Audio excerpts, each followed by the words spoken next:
trappers, better took those risks. Cold blood in my fists, we fire starters. One out of a million will reach those heights. Always get a feeling that I won't deny that work. Never could toss. Look at my eyes, I'm on the rise.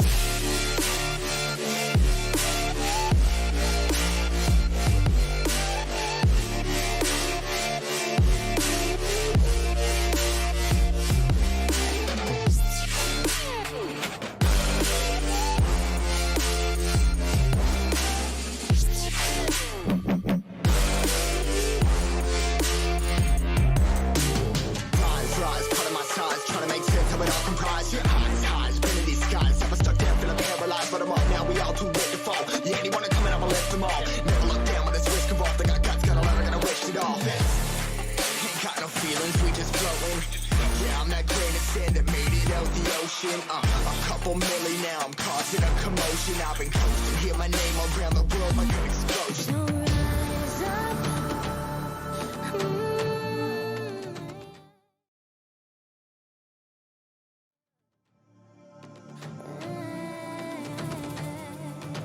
We are the apocalypse and a pill that keeps us floating. As we fly above the stars, the light won't scare us falling. So rise up. But he gets completely Talked about the Zoomer going down to the low ground. Shots coming through with the RPG. Gonna hit it in fire shot. But he hit so much damage. Savage gets the knock as well. RPG continuing to come out. There's another knock for Savage. Are you kidding me? This is beautiful. He's using the RPG. Fight him out. It looks like he is going to fight him out. He's going to tell his teammate Gray right there. Will he hit it? Oh my God! He hits the snipe there on the back. amazing snipe play, planned and coordinated.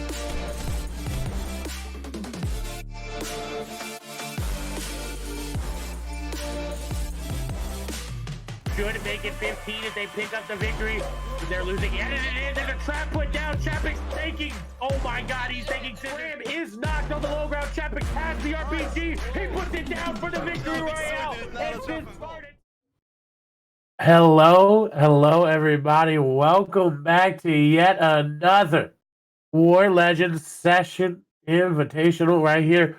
We're in session number 4. That means we only got 2 more sessions left after this one, Levin, and I hope you are ready because we're gonna have some awesome games today. Oh yeah, I'm excited. 4th session. You know, the first 3 were amazing. The next 3 are about to be even better. So I'm super excited about this, Clay. How are you feeling about today? Oh, I'm ready. Every time I hear that intro to the song, you know, it just gets me going, gets me hyped up. You know, in chat, Ulrich there, one of the Reddit mods out there doing the best. He said, you know, this intro's fire, not gonna lie. Like, I agree.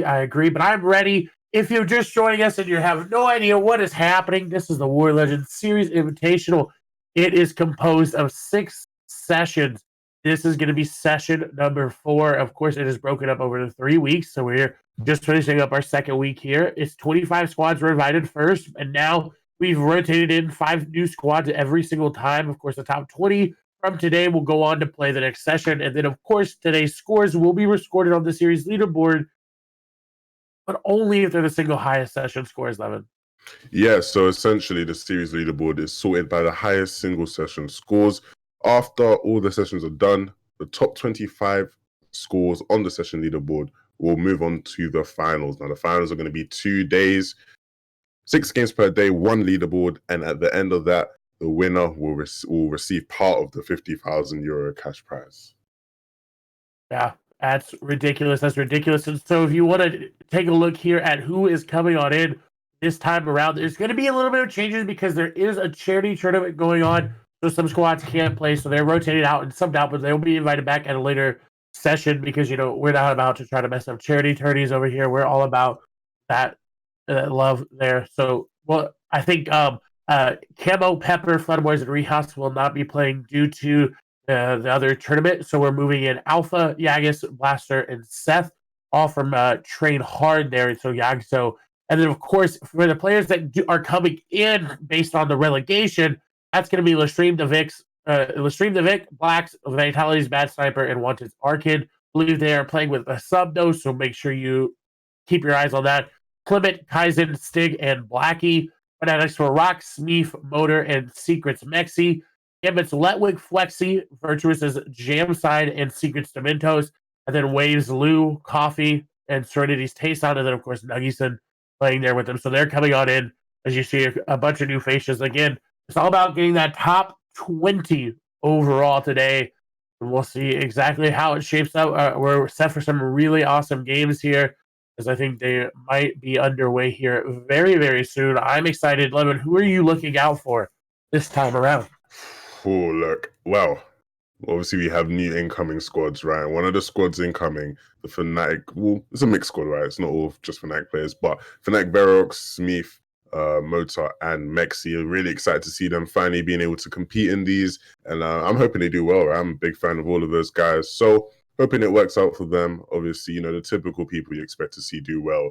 You know, we've had a couple repetitive storylines, you know, throughout some of the sessions, so it'll be interesting to see if, you know, certain teams change things up or start to impress, right? This is the last real competitive thing we had before FNCS finals, so be fun to watch.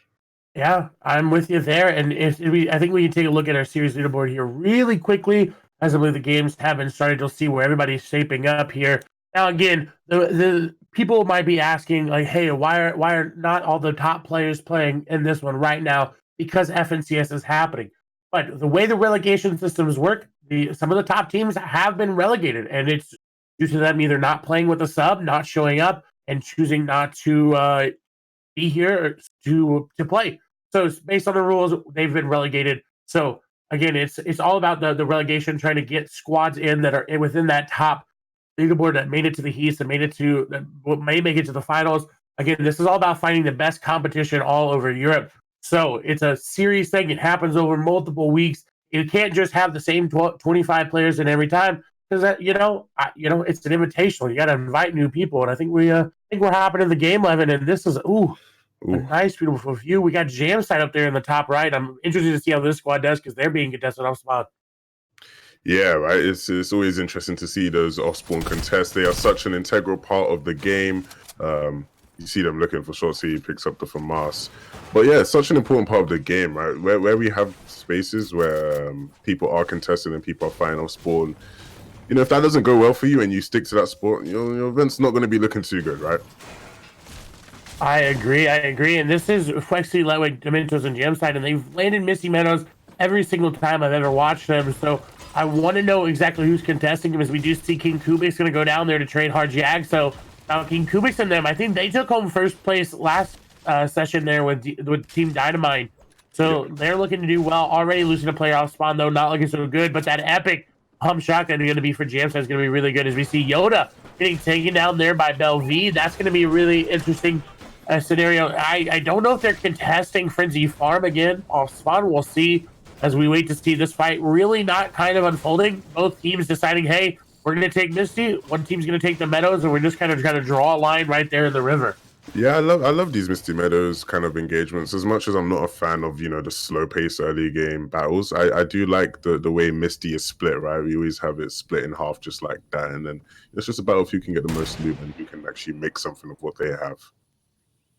I agree. As we see a nice shot here of the fight happening in Frenzy, and it's actually a different fight than I thought was happening. Now this is going to be between Tradehards, Yagso, and Blastar and company versus the D-Mine squad, and they already got an advantage in this fight. You do see King Kubix is down there. Is Lukey going to go down there to Anxios?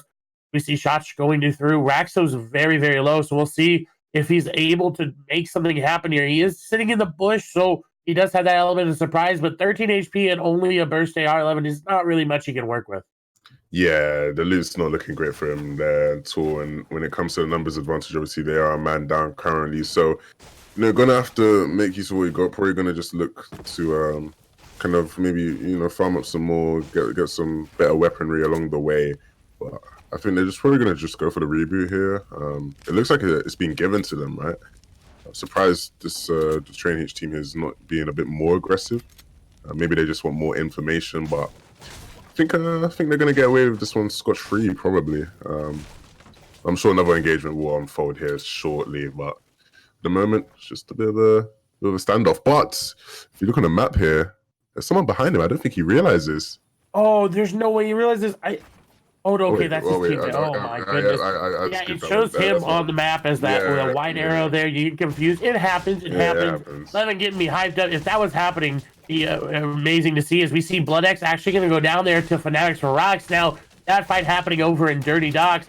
We'll see who reigns supreme. As Toos is going to take down Cooley. Aimson's going to go down there to Motor. And she is taking down Advise. This fight maybe start happening now, as it's up to Gingy and Frey over there in Dirty Docks to try to clutch it up there. As Aimson is going to be eliminated along with BloodX. I think he's still just down. We'll see, though, Blastar trying to get some shots. He does have that sniper, though, trying to maintain his match. Of course, they're kind of splitting and pinching these players that are in the corner. Some shots going through from Blastar, but nothing going to happen. As Motor actually going to go down there. That's going to be huge for the Dirty Docks team.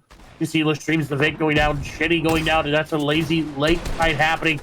As this fight now developing here between D-Mite Evil and Train Hard. Is the Evil going to get caught up there in the builds? It looks like he's going to be taken down very low. It is going to be finished on off. As we see Red Rush going to take down a player. Oslo and Levic going down as well. And I think the lazy late fight happening as well. Caspera just went down. A lot of players going down all around the map as we see Train Hard Blaster does have Yaxo down, but they're picking him on up. They're trying to get the eliminations. Gingy going to take down Mexi. Mexi going to fall off there to Frey, as I think only one remaining member there for that squad, and I think that might be them, as Drobin's going to take down Waves Blue, as shots coming here for Train Hard Alpha. They're going to take down one. Will they find the remaining members of the Dynamite team? And it looks like they have, because I don't see anybody left remaining, and they have 4 eliminations. As Fanatics for Rocks is going to be eliminated there. I believe Gingy and Frey clutching up there for the squad inside of Dirty Docks. But this fight took a long time, but they made it work, Levin. Yeah, they made things work out for themselves. Obviously, we couldn't pay attention to the fight that was going on there, but interesting, right? A newer squad getting eliminated, straight off the bat, and obviously it's a team that I was predicting to do, quite well. So, bad start, but the start doesn't necessarily define your ending, right? So they still got 5 games to kind of turn things around and make things work, and I'm sure they will look to regroup. Obviously, it's interesting because 2 fairly new squads, right? Because obviously their squad coming in this session, and BloodX's squad last session. So nice battles to see. I agree. As we move to another new squad rotating on, and this is Bad Sniper, Erican, the Vic, and Oslo. You see, they already down a player, but they already have 3 eliminations themselves. As Bad Sniper going to get aggressed upon, he's going to go ahead and edit his way on down there to get to his teammate. He wants to play together. And this is the best spot to fight in Lazy Lake, in my opinion, just because it's the most conducive to box fight. It's very open, nothing there to really block your builds, like we see in places like Steamy Stacks and Dirty Docks, right? So you're going to have a nice area, open area. You can farm all this as well. You're going to get a lot of extra mats. You do have to worry. You can't edit downwards because that's just there. But we'll see how that works. As Falcon, he's actually going to take down Provoked. So that fight, again, happening, I think, again, in Salty Springs. That's usually where they always fight. As we see a nice, beautiful shot. It's going to be Red Rush, Wakey, Drobin, and Snappy trying to aggress on them, as Coffee, Taste on Blue, and Nuggies on are over there in the north section of retail as they're trying to come on in. It looks like Fight Sniper and Airkin are not looking good here. They do have some HP. They can make it work, but effective HP going over to the Team Retail Road team. We'll see if they're able to do it. Bat Sniper is holding a right-handed peek. I like that he's constantly checking behind him, but that's going to be very, very hard as we swap over to Coffee and them to see how they're doing. Looks like they're just going to rotate on out as Marto's going to go down there to CRR. So Vitro's team doing very, very well. Again, playing very aggressive this time around, 11. But will they continue to measure it? That's the question. Yeah, so obviously, that was one of our main storylines last time, right? They're so talented when it comes to being able to pick up, high amounts of frags. But, little laser here onto Airkin, and he falls, and it's not looking too great for them. Bad Sniper able to pick up a kill, but last man left alive here. Jumping into his box, and they're going to tack him down. It doesn't look like he's going to be able to do much here. Looks for the shot. Gets some nice SMG shots, and he actually is able to pick one up. Stays alive. That's Wakey down, and he's looking to try and get the finish here, try and get some health, but the player's been so disruptive inside of his box, not letting him move. He chokes a pump shot, and he's down. Oh, and I don't even think his pump was reloaded. Not managing the reload. As Snappy going to take him out. Now, he's got to be careful, though, of this trap. I think Snappy knows what it is. We do see Dementos getting taken down there as well. The Belvede and Company squad entirely wiped there by Nitro and Company. So that will be the end of them, as we actually have a fight right nearby. I wonder if Snappy and them are going to look at it As we swap on over here, this is right nearby. This is Fletwick and Dom side, I call them, right? Fletwick and being Letwick and Flexi, Dom side Jams and Dementos, but they don't have Dementos here. We see they're fighting a couple different teams as E11X little Timmy is coming on in as Irazumi trying to get some shots here on the Letwick. Letwick very, very low. Now, again, this is a team that also has to be careful of their aggression. Letwick, a very aggressive player, and he is going to go down actually over to Red Rush for the team that just got the reboot, getting some more eliminations. Razumi and company not going to be able to benefit from that, as Scepter going to be the one to take him on down as we see the fight unfolding. They're getting pinched from above, walls and floors all being taken, trying to be reclaimed. This is where your box fighting ability needs to be at its finest, as we see Razumi trying to pop a mini here. Loro, very, very low effective HP as we swap over here to him. Now, as the Manny Cannon coming out, he's going to go back up to 125 so he can make something work, but not really. As Dementos going to be knocked yet again there by Anxios. The shot's going to go through. Anxios getting healed up. Jamside going to go down. Fletwick and Letwick going to go down as well. There we go. Flexi and Letwick are eliminated. So we see the squad quickly, precisely, and calculated easy eliminations there for them. Yeah, that was really nice. You saw there, Anxious. Initially, you saw him looking for a little angle, right? He was boxed up adjacent to the player, and you saw he was asking for it, right? He wanted them to make a peek so he could use the right hand angle to his advantage, and made it work. Initiating the battle and able to pick up one knock, and then the rest of his team were able to step in. No pun intended with step out there, but able to step in and just kind of clean things up nicely, and that's going to be a good amount of loot for them as we hop into a build fight with none other than who, right? Yeah, none other than Mitro and company, as we see Mitro actually taking a lot of damage. Mickle Reborn going to be very low. Falcony trying to get in G's wall there.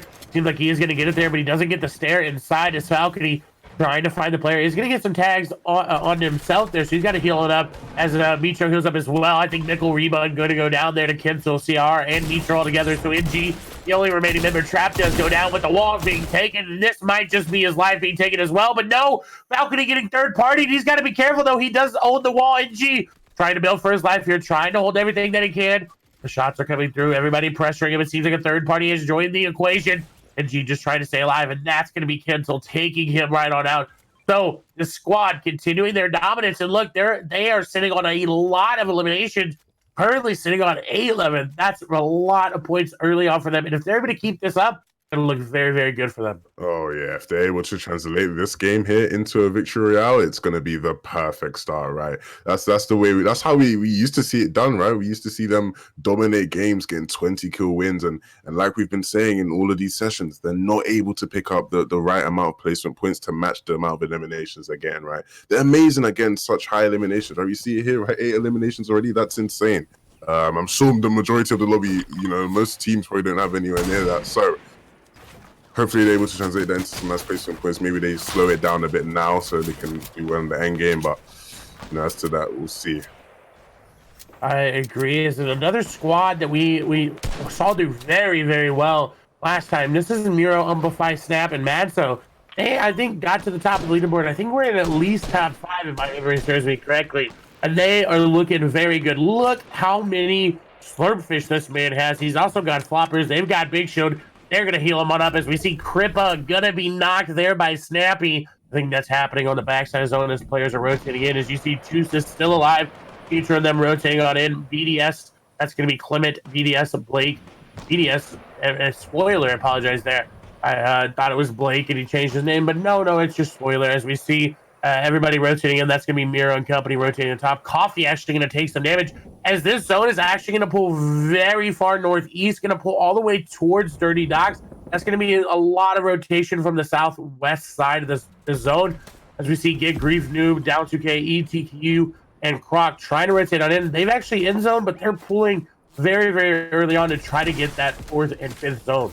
Yeah, look, they're trying to make sure they rotate away. They've identified side of the zone that's least contested. They found a spot that they like, but look, they're getting contested for it because this is a really nice spot, right? So it's rare that you'll get a spot like this for free, and you see they're having to fight for it. You see a lot of utility being used, the ammo, rockets, nades, a lot of things being used, and I think they're sitting quite comfortably for now. Yeah, it looks like the players were knocked down, so I'm sure they're going to be happy that they've been able to get this position, and hopefully the rest works out from there.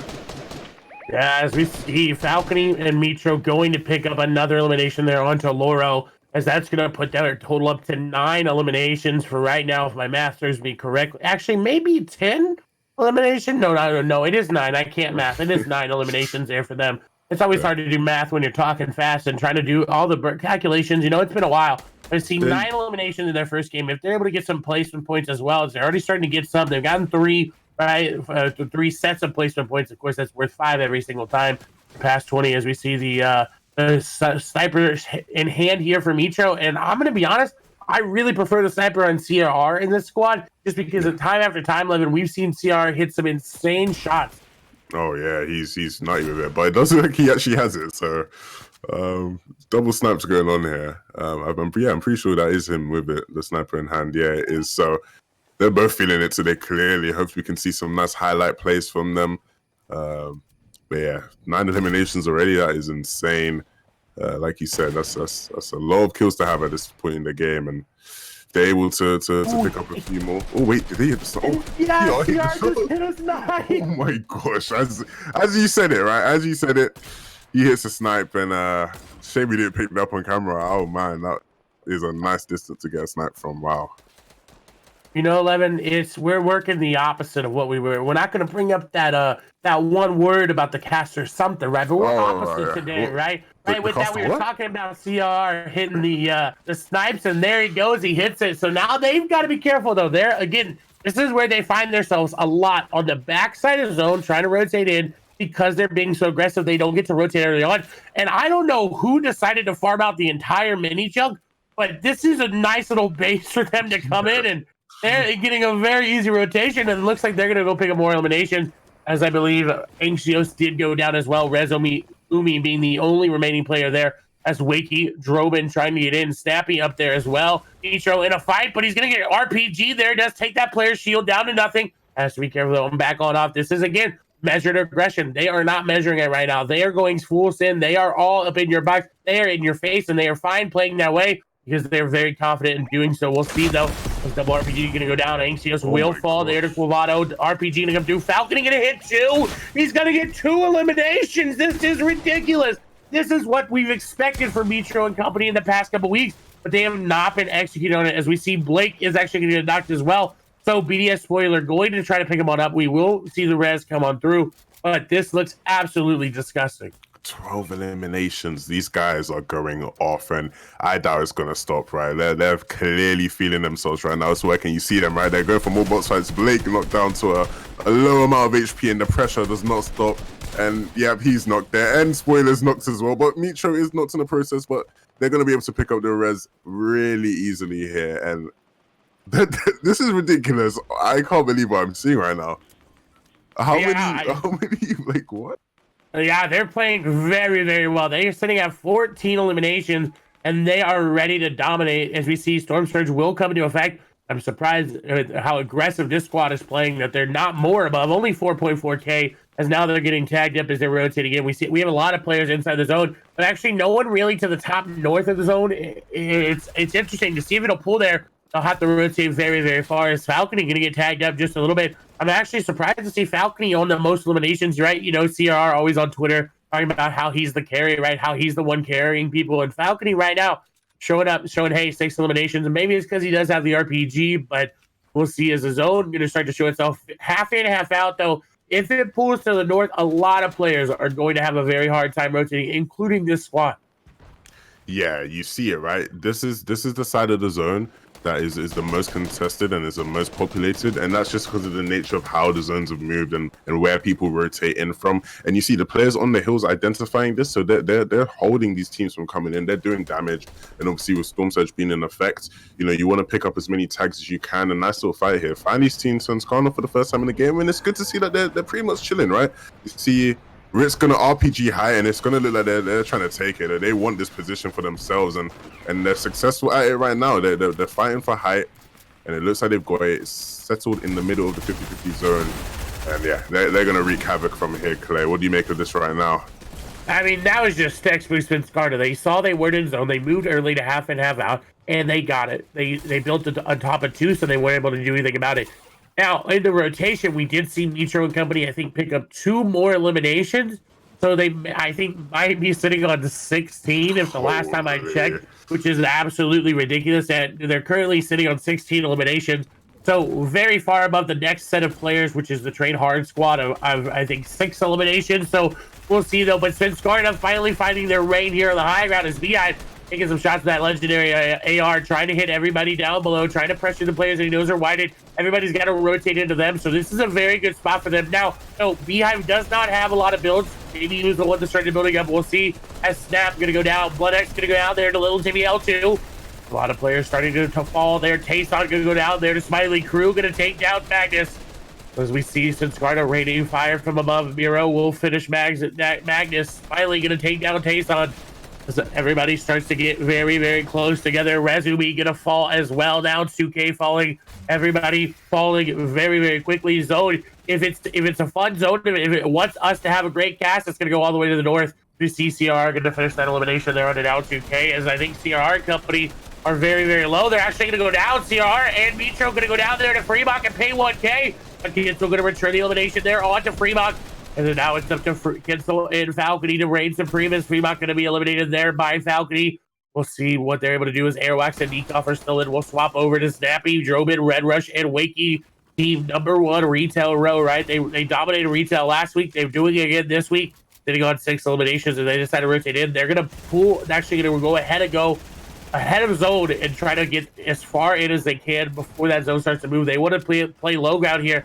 Seems like they've invested a lot into playing the low ground. Maybe it's because they don't have the mats. Maybe because they don't have the RPGs. And now RPGs are coming from above. Zone will start to move. His shot's going to come through from Snappy. He's getting a lot of damage there onto that player, but nothing going to connect there. As we see, Gingy is going to fall. Jason going to fall as well. But Gingy actually just very, very low, as we see shots coming through. Red Rush actually going to get knocked there by Yaxo. So the Training Hard squad picking up the elimination there, as they're waiting to finish him on off there. As Drobin trying to get on in, as he gets in there with this squad, as we see Nebby going to go down. Kinsel going to pick up yet another elimination there, as we see Drobin going to get RPG'd. Wakey very, very low. Snappy going to find elimination. Kinsel taking down Janice. Kinsel absolutely running amok right now. Falcony unfortunately going to go down there, as Miro takes down Little Timmy L2. Podeside big elimination. Ritz going to get one as well. The stream Sky Airwalks with Nicole and Vato still all alive, and this is a squad you can't count out, even though they don't have a lot of elimination. You cannot count them out, as Chapix is going to have a player in his box. He's going to get dropped down. He's got floppers, though, and this is where we've seen Chapix time and time and again in the zone with floppers. Crew going to take down one. Well, they continue to take down a lot of players. We see so many players on that low ground crossing the river. BloodX and company still all alive. CR and Kinsel ahead of the zone there. Geekoff, Airwax and company still down there. We'll see Toos, I think, did just go down. I'm not too sure. There is hard to see, as we see Aimson's going to go down as well. Yep, Tusa did just get knocked, as ETQ gets knocked there by Tusa. Returns to Scarta, though, reigning supreme. But I don't know, even if they can pick up this victory, if it's enough to surpass CR, Kinsel, Mitro, and Falcony's point lead right now. We see the swap between Chapix and Nekoff and them, as we see Chapix getting RPG down, trying to build his way on up. Gingy going to go down there to Ritz. BloodX going down as well. Only a couple members remaining there. I believe Frey, the only one left. CR is unfortunately going to go down. Falcony going to go down. Kids are going to go down as well. Apologies, as he takes down Trade H South. As we see only 12 players remaining for squad. As Frey in the middle there, Crew and company starting to back on out. Well, look how many players are in the zone. There's 2 players sitting out of the zone. It's going to be Frey, and I believe one of the Trade H members. His RPG is going to come through. Ritz going to get knocked into the water, and he can't build. That's going to be eliminated. Chapik's going to lose the high ground there, and I think it was a Trade H player. The Ivan Crew, though, trying to help him out. Yaxo going to go down, as now it's going to be Frey versus, he takes down Skype, though, as it's going to be Nekoff and Vato versus Vincent on the high ground minus Ritz. And this squad looks very, very good, but it's 2 dominant squads versus 2 dominant, it's going to be hard to just finish it off, but I think Scarta is going to be able to take it, as Nekoff very, very low. They're spraying him on out. They're trying to get the eliminations. Nekoff trying to use that RPG to work on up. RPG going to come out. They're going to start the drop down. Nekoff going to be taken down very low. Crew, it's a knock or something happened with his HP there, as we see Chapix going on up. It seems like Vato is going to go down there to Crew. I'm going to finish him on up, and that's going to be the elimination as they find him fighting for high ground. Oh man, that was a textbook game for Senscarna, able to pick up the win with 10 eliminations. Pretty impressive, starting the way they intend to finish. And that game was a really interesting game, man. That end game was really entertaining to watch. so many interesting things, right? In my head, it was kind of like a battle of the Titans slowly moving towards each other. Obviously, Svenskana, from the 50-50 zone, we saw them take, right, where they made the high ground take. From that position, the kind of players they are, it's rare that they don't win the game from that setup, right? The way they had things set up, it's rare that they don't, lose a game from that position. But in my head, I was like, wait a minute, Mitra squad are popping off right now. They have a high amount of eliminations. So it's kind of like, Clash of the Titans kind of moving towards each other. When are they going to collide? And obviously, Mitra squad falling, playing the mid ground. Obviously, they were, kind of forced off of their layer by the Train H guys, who did a really good job to kind of eliminate them and make sure that they were, away, sort of away from everyone. And then, the battle at the end, textbook stuff, right? They fall down. Obviously, Ritz kind of, scuffed it a bit, put them in a bad position, but they were able to maintain and able to pick up the win in the end. That's very good analysis, and I definitely, people say I agree a lot, but I 100% agree, right? Like, we have the same mindset, Levin. It was a battle of the Titans. Had, I think, Airwax have been in the mix a little bit. Nikov had some shield. It could have made something happen there, right? As I think something is happening with our face cam there on. Sometimes things happen. Production messes up. It's okay. It happens, but we'll see leaderboards here in a moment. But we got to talk about CRR and Kenzo dominating even the late game because they made it there this time. Yeah. That was really, that was me, right? When I'm watching there, I'm looking at, the wide camera angle. Shout out to production, they did just mess up there, but shout out to them. They got some really good camera angles for us. I'm looking out, I'm saying, wait, where are these guys? I'm sure someone must be alive. And, to behold it, CR, Kinzel, tunneling, doing a great job of staying alive, and they picked up a good amount of placement points. I know that for certain. So I can't wait to see the leaderboard, see, how it's shaping up after game one. And the leaderboard is ready for us. Levin is no surprise on top is best players. That's going to be Mitro, CR, Kenzo, Falcony. Even though they got 5th place with 20 eliminations. So they, ridiculous, right? A victory is worth 120 points. They basically got 2 victory royales there, Levin. That is ridiculous. Like, that is what we know them to do best. This is why, when they have the name best players, people don't, dispute that, because look, when you're getting 20 eliminations in a lobby with some of the most talented players in EU, you must be, somewhat good at your craft, and they are very good at their craft. And finally able to get some good placement points, man. We've seen them get high elimination games throughout all of the sessions, but not able to get a lot of, good placement points. So happy to see them do that. And then obviously Svenskana in 2nd place, well deserved, a textbook win for them. And, as much as, I'm sure they're not going to be happy that they're not in 1st place, they're going to just keep doing their thing, and sure enough, they will eventually, be able to get there. I agree. And I want to point out the top 4 teams had 55 eliminations. Holy. That's over half of the lobby. Obviously, everybody can do the math. 100 divided by 2 is 50, but it's over half of the lobby going to that top 4 teams. Of course, those are being obviously best players. And he says Svenskana, Solar Exo Stream, 13 eliminations, 2nd place. So doing very well that time. Train Hard did very well, 11 eliminations, 4th place. So this is ridiculous. The top 4 teams are doing very, very well, and they're dominating today.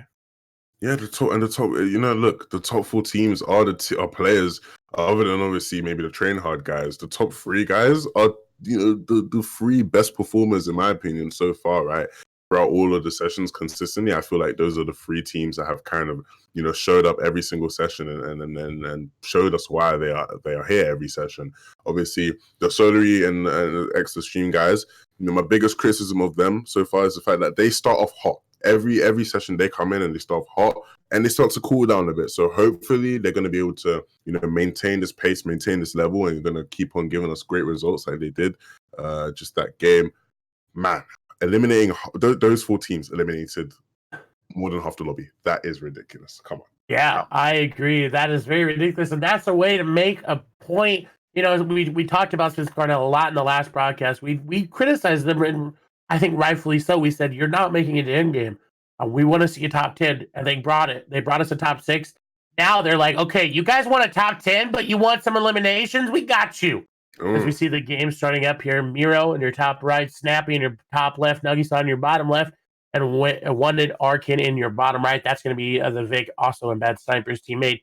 Looking very good. Again, this is game number 2, session number 4. I hope you guys are ready, because it looks like Slurpee might be a little bit contested. Lazy definitely going to be contested here by multiple teams. It looks like Snappy might be able to get Retail Row there for free, so nothing really going to happen there. Number 1 Retail Row team might be good to go as we wait to see 11. Who are you excited to see pop off this game? Look, I'm really excited to see, what happens at Slurpee. And most importantly, actually, I kind of want to see what's happening with the Fnatic guys. Ooh, nice elimination. Well, nice knockdown to a nice interesting part of the map to have a battle right now to be contested. But they're able to pick up this kill, and it looks like they're going to troll him a bit, running him around, chucking him in the corner where he belongs. And finally, getting elimination to get that 3 point. I want to know what's going on with the Dirty Dogs fight. Obviously, there was that contest, last game, and it cost Fnatic their game. So I'm wondering, maybe if they change up the landing spot, or if they decide to opt to fight it. But a lot of early game battles going to be taking place here. That will be interesting to watch, to say the least. Clay, what are you looking forward to seeing? I am looking forward to seeing if this team right here, Caspera and company, are able to do something. But looks like they're getting pushed off spawn very, very heavily, as we see that just a beam coming from Nuggies as he got into the box. As we see Lewick and Demento's also in a fight as well. Caspera going to go down. That means only Shinny and Ibuhai left. You see Ibuhai there on the other side near the bridge. Honestly, if him and Shinny just want to run away, it seems like Shinny just not going to be in a position to do so. So the squad is more than likely going to go ahead and wipe him, and as Ibuhai is going to be the one that says, you know what, I'm out. As we see Lestream's Vato going to fall there to Belvede, and that's going to be really, really interesting. And I don't know how that happened. Maybe it was an off-spawn elimination or something, but interesting to note as we do see Tayson going to get taken down there by Shitty, but he gets quickly followed on up there. So a Hail Mary try for an elimination, but nothing going to come of it as we swap on over here. This is going to be Devil's 1 squad versus Scepter and company. Is Scepter going to get taken down very low? Advised, I think, going to pick up elimination here, as well as Lukey. He actually picking the one to pick it on up there. Advised does have that bandit cannon, so he can get some shots on his teammates, but he's looking to try to get the pistol onto this player, and he's going to absolutely delete him, and that's why you take the epic and legendary pistol, because it's just so potent. As now they're trying to find the last remaining member of the team. Is Rezumi going to get knocked and more than likely eliminated? Because I think Anxios trying to run for his life here as well. There he goes, and he is just now eliminated. Yeah, not too successful running. It's hard to run away from a bunch of players on the mountain hunting you down. Like you said, the pistol really, really strong. If you got them trigger fingers, you're going to be really successful, and you're going to be able to pick up a couple eliminations. Great addition to the game, right? And in this season, obviously in past seasons, the pistol was a bit weak, right? If you got a pistol spawn, you weren't too happy. Now the fact that you could possibly get, a gold or purple pistol spawn, I don't mind that. I see a lot of players opting to take that instead. It'll be interesting to see if he continues to use that, or if maybe he opts to drop it out later on. We tune into Ibuhai getting eliminated here. Yeah, you talked about running away. Not going to really be possible. And Ibuhai tried to run away there, so not really much they can do as the Devil's 1 squad looking to do better than they did yesterday or Monday, right? Not that good. They didn't do that well, but they avoided relegation. So we'll see. We'll keep our eye on them. 4 eliminations, though. They're doing all right. As I think Team Fnatic did survive the off-spawn fight or little engagement there, so we'll see how that goes. But 11 overall, not a lot of off-spawn fights happening this time around. Yeah, 82 players alive is a lot, and if you're the IGO of your team, you need to look at that player count and say, hey guys, we need to figure out what we're going to do to avoid Storm Surge. We don't want to end up in a position where Storm Surge starts to kick in and we're trying to rush to fight someone and mess up our game from that. You see Orc here? I think this is part of their Storm Surge plan. He's looking for some nades, right? Infamous nade strategy. Always a nice way to pick up eliminations. Obviously, if you're the victim of it, not ideal, but definitely an efficient way to pick up kills. Well, what do you think of nade strats? Have you been successful with nade strats in your games that you play, Clay? Oh, every single time. The public matches, nobody knows exactly what's happening. You back up to 65 meters, you just throw a couple, they're dead, and everybody in chat's like, wow, how'd you do that? And so you show them, and they're like, oh, it's that easy? And I'm like, yeah, of course.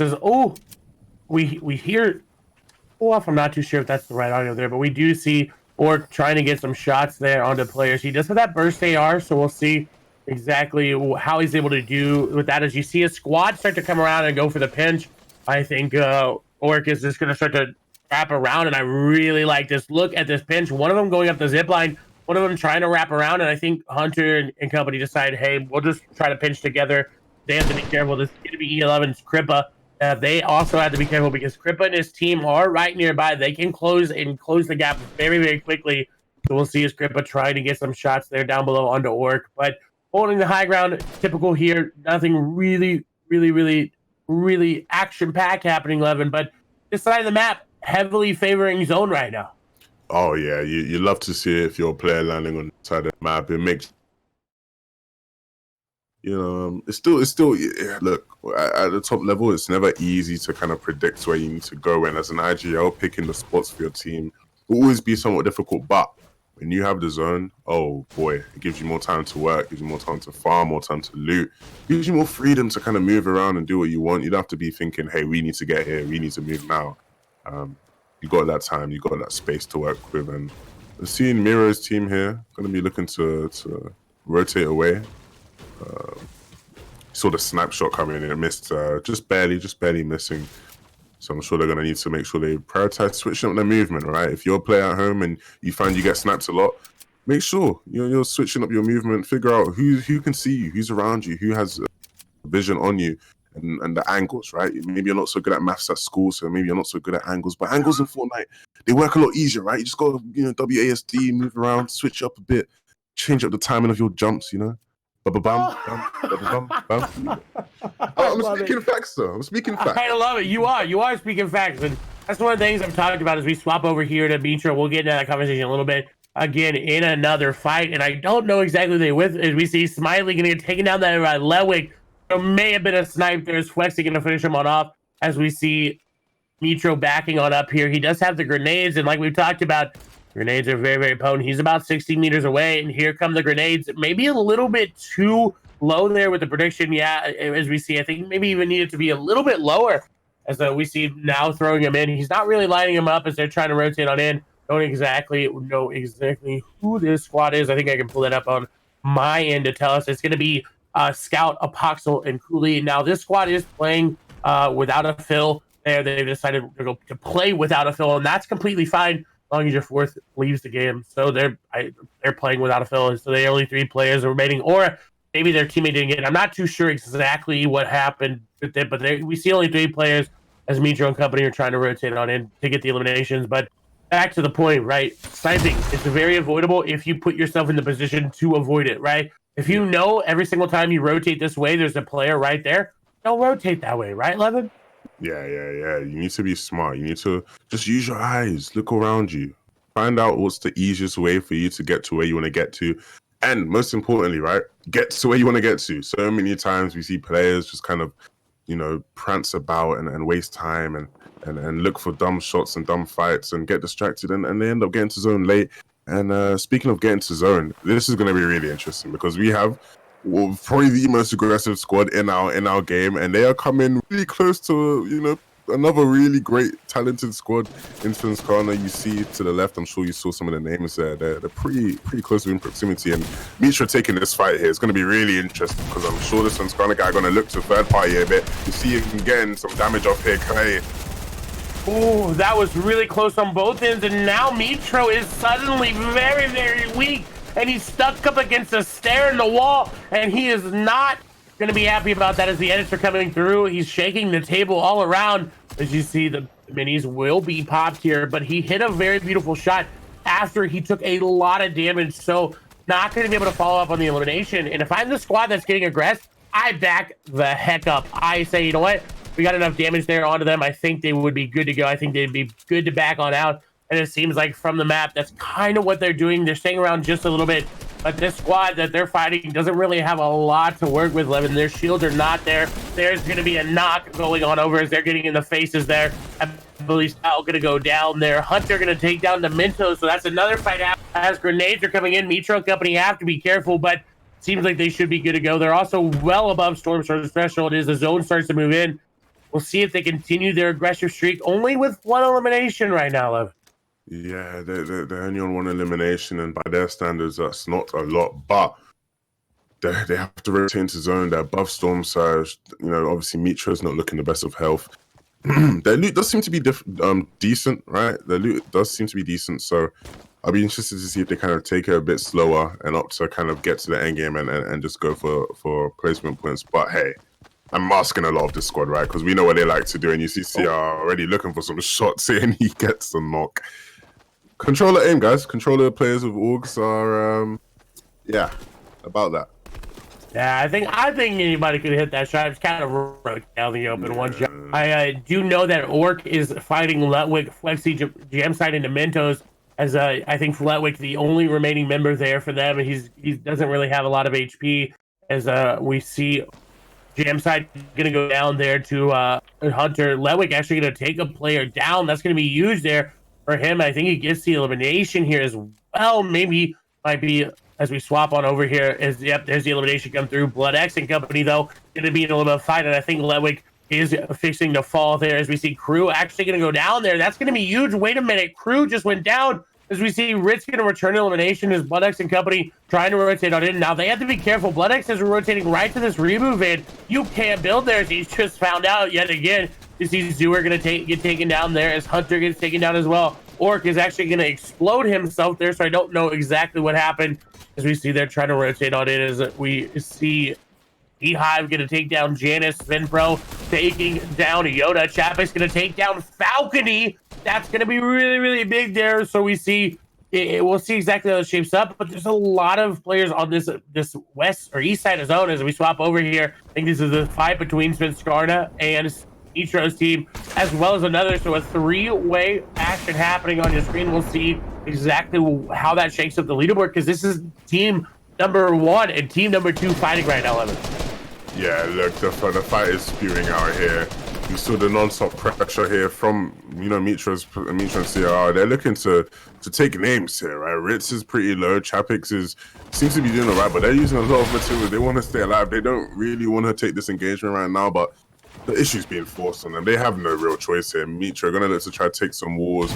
And he's so confident, right? He's not even protecting himself. He's just looking to try to get some shots, and he's finally punished, right? Chapek's able to get up high and hit some shots on him, but Ritz finally falls. And Beehive and Chapek's left to do all the work by themselves right now. Not looking too good for Skarna, coming off of a win there. And Mitra squad looking to kind of get back in. So obviously losing Falcony, you know, hurts, but hey, like CR says on Twitter all the time, they carry him anyway, so I'm sure they'll be fine. Yeah, you know, he says that, but last game, Falcony was the carry there with the most eliminations for his squad.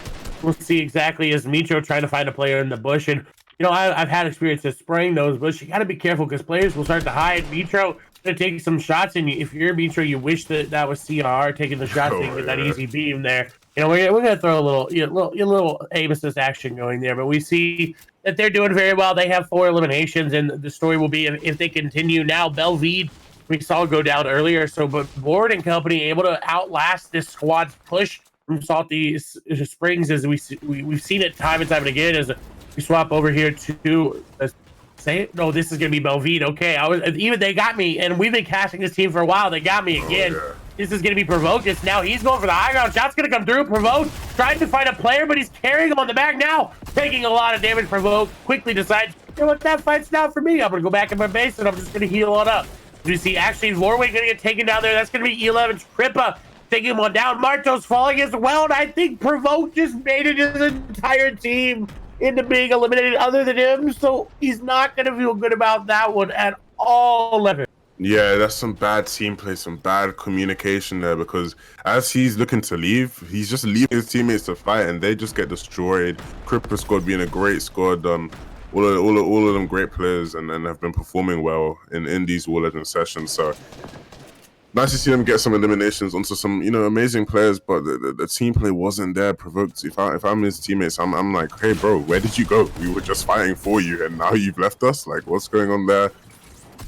Nade's coming in. Looks like they're in a bit of a box fight, and obviously you see Way falling, and they're looking to take the wall. Clay, it's not looking good for them right now.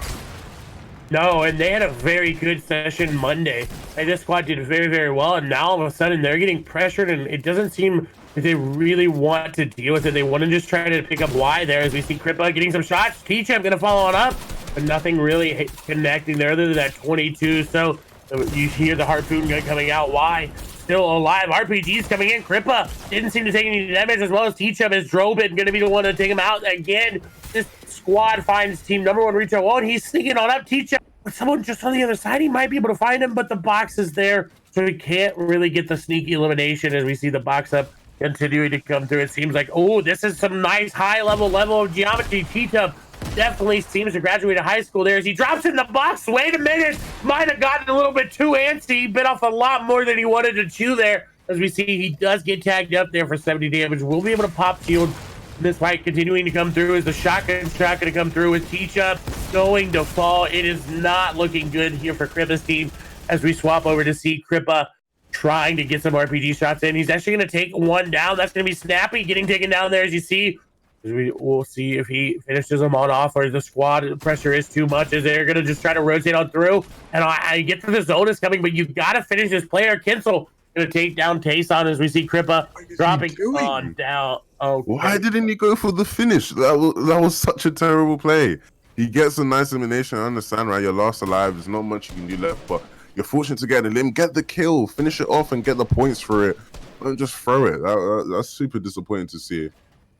Yeah, I'm not too sure if he ran out of mats there or what happened. Wasn't able to connect. I think he might have. No, he's got 70 builds. I think just made a little bit of a miscommunication there with his between his brain and his fingers on what button he wanted to push there. As we move over to Metro and company, as they're sitting on more eliminations and they're looking to pick up some more. Is Metro holding a player out from the edge of zone, as we see trying to rotate on in. They're going to be fine as now they're getting sprayed on up. We see Metro does have that RPG, but only one rocket remaining, and they're going to pool half and half towards them, and they are going to look to try to take high ground. They only have 3 members. They actually don't have a lot of builds, sitting on 38 here for Metro. I can only assume the same for the rest of the squad as we swap on over here to the nice recap. Yeah, CRR sitting on about 100, actually 100 builds there for him, and Kinsel sitting on about 100 as well. So they're looking really good, Levin, but I don't know if it's going to be enough to maintain the high ground. Yeah, obviously it's pretty difficult, you know, when we don't have a lot of mats to try to take height. So you gotta hope you get lucky with the zones. And speaking of a team getting lucky with the zones, you know, the Fanacrit. I hope you know that's the name, Fnatic Secret Combined Fanacrit. They're gonna be looking to rotate in. Fortunate to get somewhat of a free rotation, not having to use much. They're using a bit of mats, but you know, as I say that, you know, it's not getting shot at. But yeah, they've not taken much damage. You know, they're pretty safe right now. It's looking good. Nice to see them finding an end game after being eliminated off spawn last game. So they're looking to rack up the points. Only 2 eliminations so far, but I'm sure they're going to want that to go up. And they're now starting to use the bulk of their mats to tarp out here. Looking to kind of maintain somewhat of a high ground position and just kind of spray these players coming in. They just came from that way. So nice to see them. Nice to see them getting some good damage off. I agree with you there, Levin. I'm going to say it all the time. I always agree, but we do see BloodX and Frey lose their teammates, Imton Aimsons and Flutter, or Genji, I apologize. Aimsons used to play there with Fluttermores in the duos way back when. But as we move over to CR and company, no surprise, they are on the high ground, and this is where you look to pull zone, right? You look to hope, you pray to the Fortnite gods that whatever you did leading up to this point is going to give you that half in, half out. As we see RPGs going down, Beehive is going to get taken down there by Blast R from Train Hard. So that's going to be a really, really, really big elim in terms of the leaderboard. We'll see if they're able to keep it up as Frey and BloodX are going to fall there to Juice and Bait 1K. As CRR says, you know what, we didn't pull zone clay, but we're going to make ourselves high ground players as they're looking to pick up their victory out, and they're looking to stay on top. We will have Storm Surge for a little bit. 7 players need to go on down, but this one looking very, very, very, very action-packed here towards the end, because, you know, as soon as you have Storm Surge in the moving zone, you know, it's been a great game as we see everybody starting to move as they are very, very far above Storm Surge. We'll see if they get any more eliminations here as we swap on over here to Wakey, Snappy, Red Rush. Drobin was eliminated earlier. I believe this is the squad that CRR was firing at from above, sitting on 3 eliminations. Wanlast going to go down there to down 2K. Shot's going to come through here from Wakey as Chapix is going to fall. And I think since China might be fully eliminated, and they are fully eliminated, so they will not have any more points here in this game. As we see, the streams of Vic going to go down there to Fremont. Fremont and company doing very, very well this time around. As you see, CRR trying to get some shots down below. Lou and Coffee trying to rotate on through the mid-ground tarp. You see Magnus on the very, very bottom there. We'll see exactly what they're able to do. Team Fnatic Crit there in the middle of your screen, looking very good. Miro gonna get taken down here by Wakey. That's gonna be a nice elimination there for the squad. As you see, Yaxo gonna get elimination there on 2, and I cannot see who that is. Coffee, I believe, as we see the Floppers trying, or in the inventory rather. That's gonna be really, really big there for them. As we see, I believe Crovado gonna go down here. As we see CRR on the high ground. Wakey trying to get some players down to drop them on down. We'll see if they're able to do that as they're tarping on through. Shots continuing to come out from above and them as Wakey trying to get to his team, trying to make his team come to him. As Nuggy-san, I believe, going to be in the elimination feed. I can't quite confirm there as we see the rotations coming out there from the middle.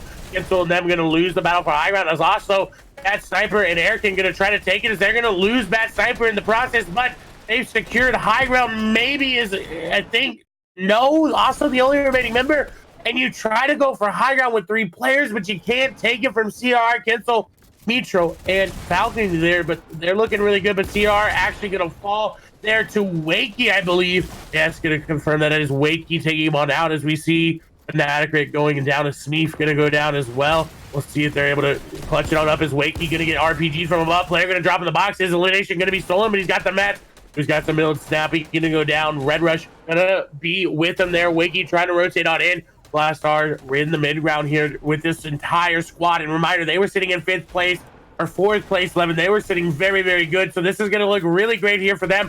As I believe we see Red Rush on the bottom of the screen there, trying to rotate on through. Yeah, I believe he did just go down as Fremont going down. Two's the last remaining member there for that squad. I think he might follow as well.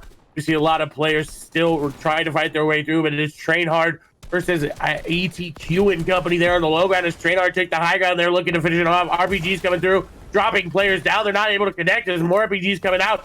See shots going through, but nothing connecting here for this squad as they're trying to make some things happen. As more RPGs coming through, the effective HP goes to Train Hard. As ETQ going to go down. That's going to be 1. Will they follow up with the more eliminations? But they did take a lot of damage there onto Seth. There's more shots coming through. Yak's still going to get in the box, but he's going to fall. This is going to be a maybe throw here from Trainhard. They might have just cost them the victory. As we see Croc trying to get some eliminations, and I think they're doing it. I think they have the victory in their hand as it seems like it's a 3v2 at this point down. Unfortunately, going to go down. Alpha going to go down. Blaster, the only remaining member here for the Trainhard squad. And I think this might just be a throw there for them as he's sitting in the zone trying to make something happen. He's only got 1 flopper remaining. This victory, I think, going to go over to them as they're trying to make something happen here. Blaster, though, does not look like he's going to be able to do so. Going to find 1, but he's going to find another. Maybe. Hold on. Wait a minute. Let's see if he's able to do it. This is remnants of Snappy from Monday. But Zone not in his favor, trying to shoot him on down. It's Blaster versus, and I think he's gonna drop him. No! He clutches up. The throw was not complete. Blastar said, I got you. And 6 eliminations on him as well. Insane. They total up 13 eliminations and a win. And wait, they were the team in 4th place. So after a game like that, it's inevitable that they're gonna move even further up the leaderboards. That was so impressive, right? You almost think, hey, the player's falling there mid-air. He's really low HP. He just takes a shot. Maybe he gets a kill, and that's the game, turned around. But able to pick up the win and 13 eliminations with that is amazing, Clay. What did you make of that win? Yeah, I said they were throwing, and they were, but Blastar said, Clay, I got to prove you wrong. Yeah. And he showed up and clutched up 11 HP, 11. To clutch it up. Wow. That was ridiculous here. As we know that they were in 4th place after that game, only going to go up, as I think they were the only one in the top 4 to be alive towards that little bit of the end game. And we saw CR and company go down. So a very good game there for them. The Trainhard squad coming into this week, re-invited. or new, or invited back, or invited rather, after the relegation. That's what I meant to say. Invited to the Invitational, and they say, you know what? It's our first time playing. We're going to show up, Lev. Yeah, and they are doing just that. They're making it seem like they should have been here a long time. First 2 games have gone by, and they have performed incredibly. Like, I'm really impressed, and I'm looking forward to seeing what they can do in the next coming games if they can keep this form.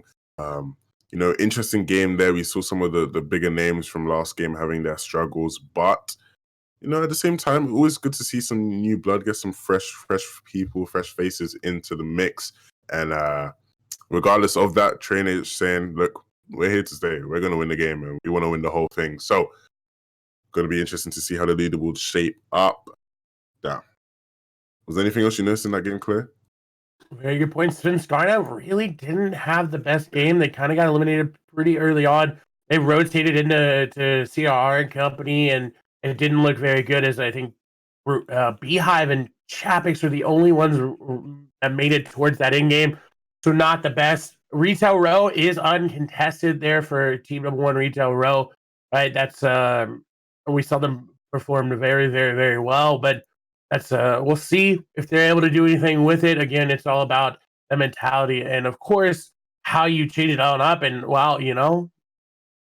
leaderboard is updated 11, and I'm not surprised, but I am a little bit that Team Best Players is still on top. Ooh, with a fifth place 14 elimination game there for them. By the way, that's back-to-back fifth places for them. The only difference is 6 eliminations. And as we see Trade Hard move into second place there, 13 eliminations in the Victory Royale. CLC being 2, Pay 1K, Quavato, and Fremont now in third place. You got fourth place that game with 9 eliminations. Retail Row team, that's RSWD, Red Rush, Snappy, Drobit, and Wakey, third place, 7 elimination. They move up into fourth, and Skarna move down into fifth with a 12th place, 2 elimination game there. Yo, that's hella impressive, right? For them to maintain that first place spot. Sorry, yeah, it looks like they finally come to play in these WarLegend sessions, right? We've seen them, kind of be middle of the pack in some of the previous sessions, but finally saying, hey, look, we want to take charge, we want to do well. Obviously, the Training H guys, like I said, moving further up, right? They're not in first place like you maybe a viewer would have expected, but moving up still in second place, looking really nice, and obviously, a couple of the teams that we would expect, right? When you see the retail guys, Wakey, Red Rush, Drob, and Snappy, when they're not contested, they have such an easy time, and they're able to have a decent game moving into fourth place. We look at some of the other spots on the leaderboard. Obviously, the bottom of the leaderboard, Dynamite, damn, they were our first place team last session, so it'd be a shame to see them kind of get knocked out. Hopefully, they can turn things around. I'm not too sure what happened to them last game, but leaderboard's looking good. Anyone that's surprising you? Anyone that's you're concerned about right now? I was actually going to bring up Team Dynamite on mine. I dropped it down, and they have not been playing well. 23rd place in the first game, 25th place in the second game. So they're not doing really anything compared to the games we saw Monday. They did very, very well. Now, Kaspera, Ibahai, Shitty, and Anas also getting contested. A lot of players dropping around Lazy Lake, and that's usually where they drop. So they're kind of having to go to plan C, D, E, F, and that playbook there. So we'll see what they're able to do. Also, team Let's Effing Go, right? That's I call it Dom side Wetwig, right? That's Flexi, Letwig, Jam side, and Mentos. Sitting in 21st, they have yet to get out. They got one top 20th placement. That was 19th in the first game, but not really able to get out of their rotations in the mid game. Yeah, and this is a team where I commonly like to say about them. They're always a team that's always in it somehow. They never really have many bad events, right? Even if they're not winning an event, you always see them in the mix. Always like a dark horse team, a team that has the ability to pop off and compete with the top of the leaderboard, but not looking too good in their first WarLegend Invitational round. Hopefully they're able to turn things around. Still got a couple more games left. Only game 3 more after this, so we're looking forward to in the early game fights. I want to see what happens. I want to see what happens over at Dirty or actually no, I don't think Fnac can't say their names. I don't think they're contesting it anymore. So I'm interested to see what happens at Slurpee, a bunch of these other places that were a bit contested. Should be interesting. I agree. As we see, actually, Mitro going to get tagged up there on the rotation, but he is just going to go ahead and steal it. And I really like this. Look, he just steals the entire slurp truck there from Salty, and he's completely running away. So that'll be really, really, really good there for him. And it's going to cost a Belvede company a lot of their rotation and their shields. As you see Vato, though, in the middle island, I think he's landing here with his entire squad, except for one. I think one of them did split north. As we see Flexi is going to go down there to Clemente T. I think they are fighting again inside of Misty Meadows. So Flexi, Letwick, Jam Side, and Dementos. I always want to say it now that I gave him a name. Not looking good as we see Casper going down here, 11. The squad looking good on the screen, but in the elimination feed, kind of what we've seen time and time again.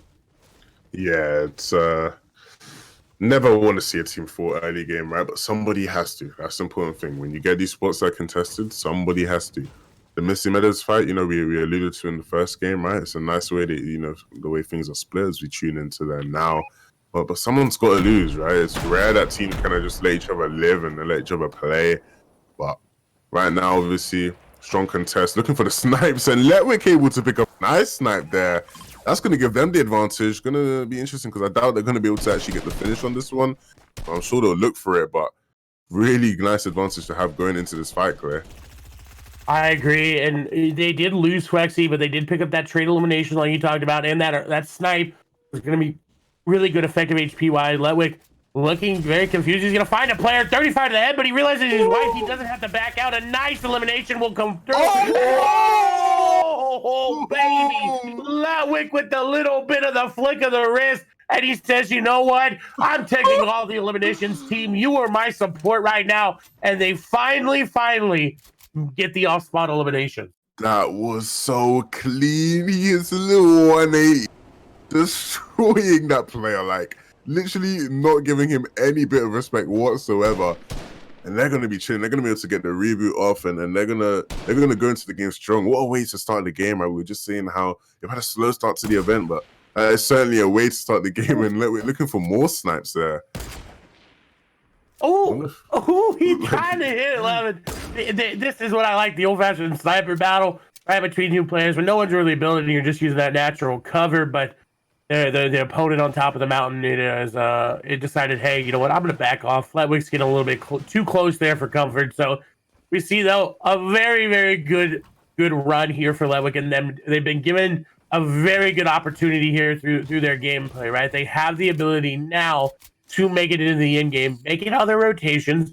I don't know why Letwick's not picking or calling out that med kit there for Jam Side, but we'll see as we move forward. This is the Dirty Dogs fight that is possibly going to happen. This is Aim Tim's Aim Sons, Frey, Gingy, and BloodX. Again, that is Team Fnatic right there. Is Motor going to be the first one to spot him on out, and I think Motor running away here from this, and they lose the advantage as we see a Nos going to go down there to Arkin. So we saw Casper already go down as well. That's going to be another member falling. We'll see if anything can happen there as Aimson's continuing to pressure. And this squad doesn't want to fight. Fnatic wants out, but Aimson's wants in. Yeah, they're not giving them any chance, right? They're looking for that angle for the shots. And looks like he's got a little cheeky angle here, going for some mass bursts, but not able to connect with anything. It'll be interesting to see if they say, hey, let's just fall back now. But not looking like it. Looking like they're going towards the boat, swimming here, taking a nice time, enjoying all of the new mechanics available to us in Chapter 2. As we tune into a nice little fight here, Sky not looking very good on health, and you see the pistol in hand here for Airwax. Interesting to see how this one unfolds. Clay, ooh. That was a really nice beam there, but only took off 31 of his HP. They did lose Vato, and they looked really fine, and there's now a third party. Airwax coming and getting deleted from behind. He's down to 75 HP. They just had the big shield. Nikov going to take down Martos. The grenade's going to take down Airwax, and you know that he's not happy about that because he's so good at using those grenades, but he's receiving them this time. As you see, Beehive and company going to be the ones that take him on down. So this is Skarna coming in, as we see Martos did already fall there. Belvede trying to get some shots there with the pistol, but not going to connect there. Skarna taking the high ground. Belvede trying to get in. Vorwin backing on up. Provoked in a nice spot here, as we see Nikov on the low ground there with Sky, but they're very low HP. Sky does have floppers. As I say, I don't know why he wasn't dropped heals just a little bit ago. Since Scarlet looking to wrap around, and I think they're going to find one player caught out, but Crew takes us so much damage there. He's down to 3 HP in a dream. Crew is hiding inside of a cone. Luckily enough for him, the washing machine was quick enough. No, it was not. Vorwin going to take him on down as grenades are going to be thrown. It's going to take down Belvie. That means Provoked and Vorwin. The only remaining members there for that squad is Crew, desperately trying to crawl on out as he's going to get eliminated there. Tayson going to take down Teak. Ritz still trying to find the eliminations there. They only have 2 as this squad is being very aggressive when they really don't need to be as shots going through. I think they're going to find Provoked caught out there. They are Vorwin, the only remaining member here. But reminder, Skype and company, I think, just rotated on out. So this fight will dissipate as soon as they find Vorwin here. Shots continuing to do. I think that's going to be Belvie going to get taken out. There's going to be Vorwin. And yep, the fight did just dissipate. But what a crazy 3-way fight happening right here. Risky Real 7. Between 3 star-studded squads, right? Those are 3 of the better squads in the event today. So, you know, I thought it was kind of leaning towards Vorwin's squad, right? When they picked up that elimination on Crew, I was thinking, hey, Chelsea might have this here, but Svenska are coming in strong and making sure that they don't fold, they don't buckle, and now they're going to be able to just look for a reboot for Crew, try to get him up, and then they're going to be chilling from there, hopefully. Tuning into the Train H squad, winners of game 2.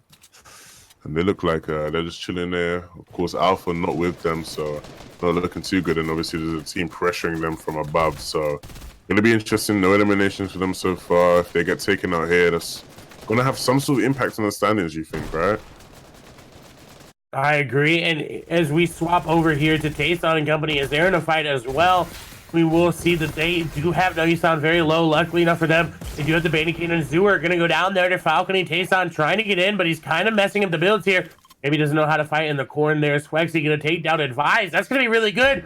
Swexy and company taking down the team that rotates near them. And that's, if you're rooting for them, if you're a Gambit fan, you're happy with that, right? As we see Tayson rotate on it through, it looks like Wakey going to be the team that's trying to take down the Train Hard team. Is Blastar going to go down there to Red Russian Drobin, and that's not looking good. I believe Seth and I don't remember the other Train Hard member's name. I believe French or something or another like that. But you know, chat's going to roast me there. Yaxo going to be Yaxo there as we see Red Russian Company trying to get the eliminations. As we see Anoxious coming into third party, as well as the stream, the Vix team rotating out of Lazy. Yaxo is going to go down there, as well as Seth, and that's going to be the Train Hard squad completely eliminated.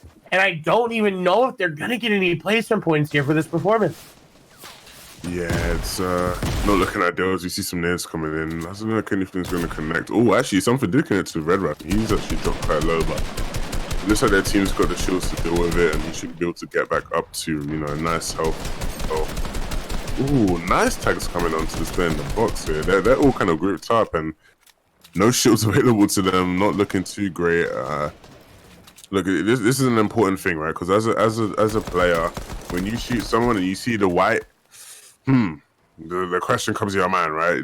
Oh, I just hit them for white, so they must be low, right? Maybe I can get this kill. So be interesting if they're able to keep some sort of discipline, some sort of patience. But looks like they're just going in. Like, it looks like they've done that.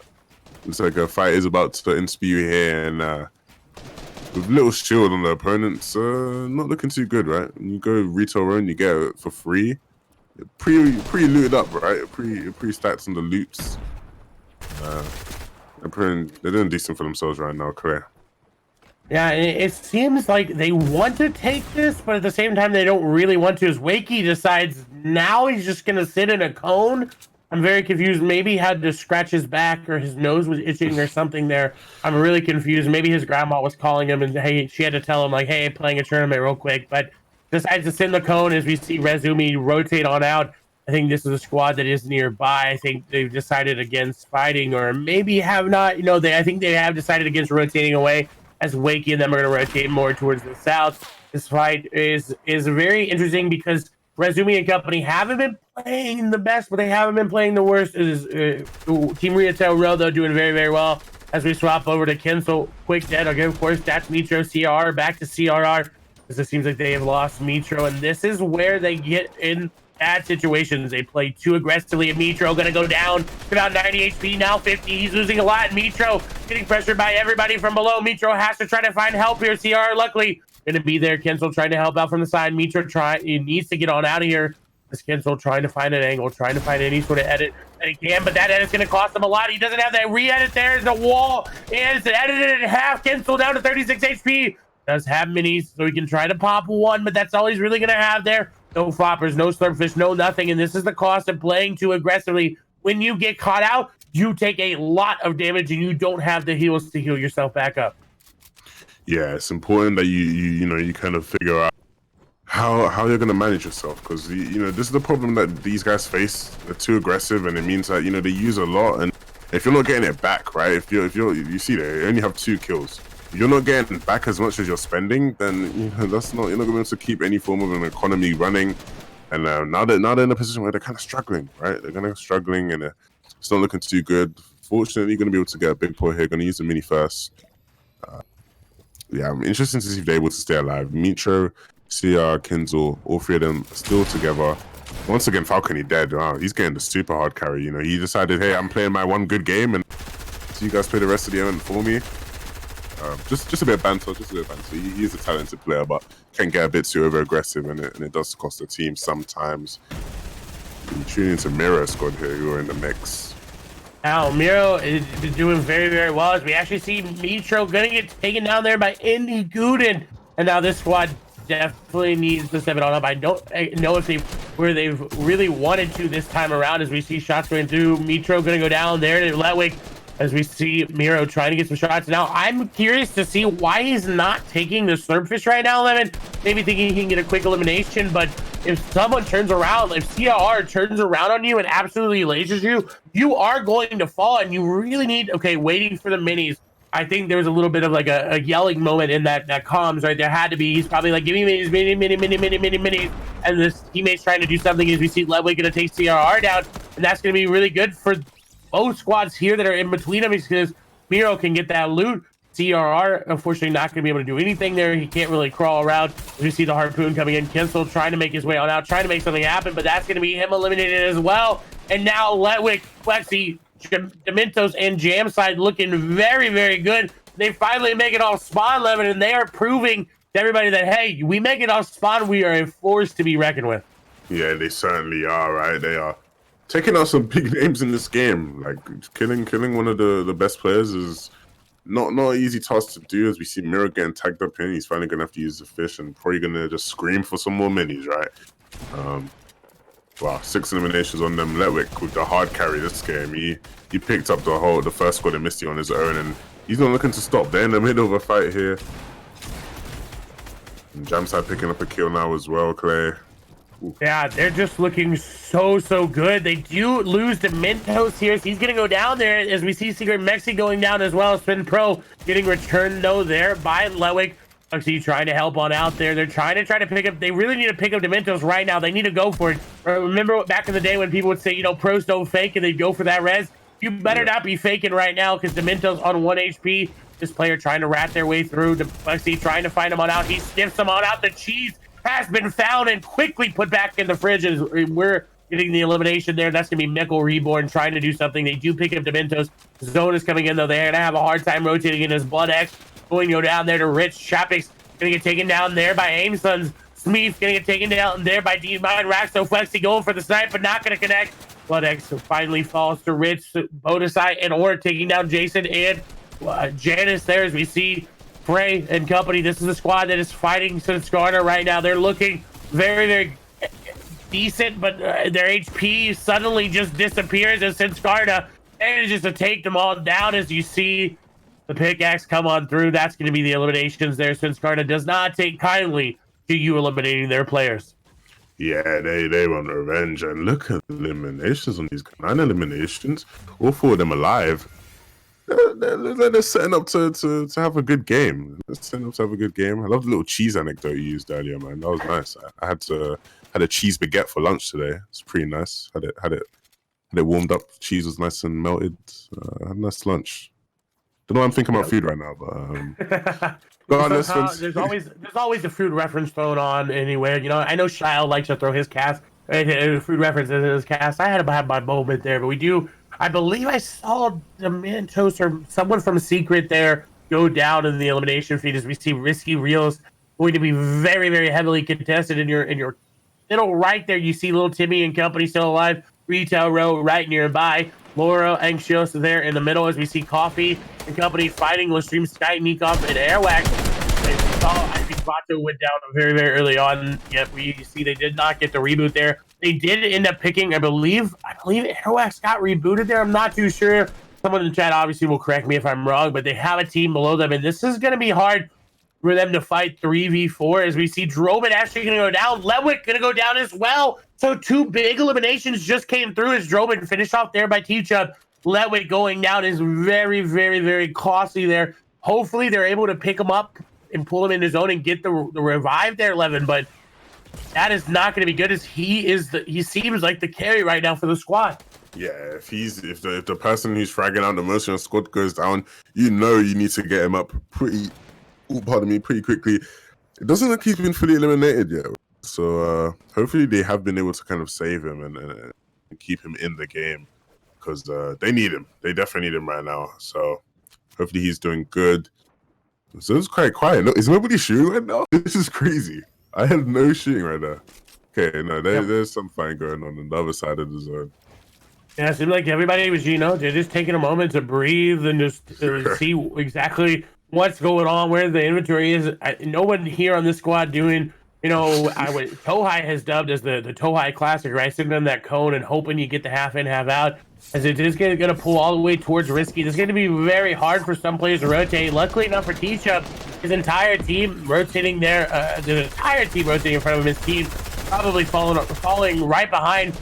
I'm glad he's not popped that big shield just yet in case he takes any damage there on rotation. He's got it to heal back on up there. And they make a nice, easy rotation in his own. We do see RPGs being thrown every single way around him. Where you see Team Retail Row there in the backside trying to rotate in. This is going to be down 2K, ETQ and company there.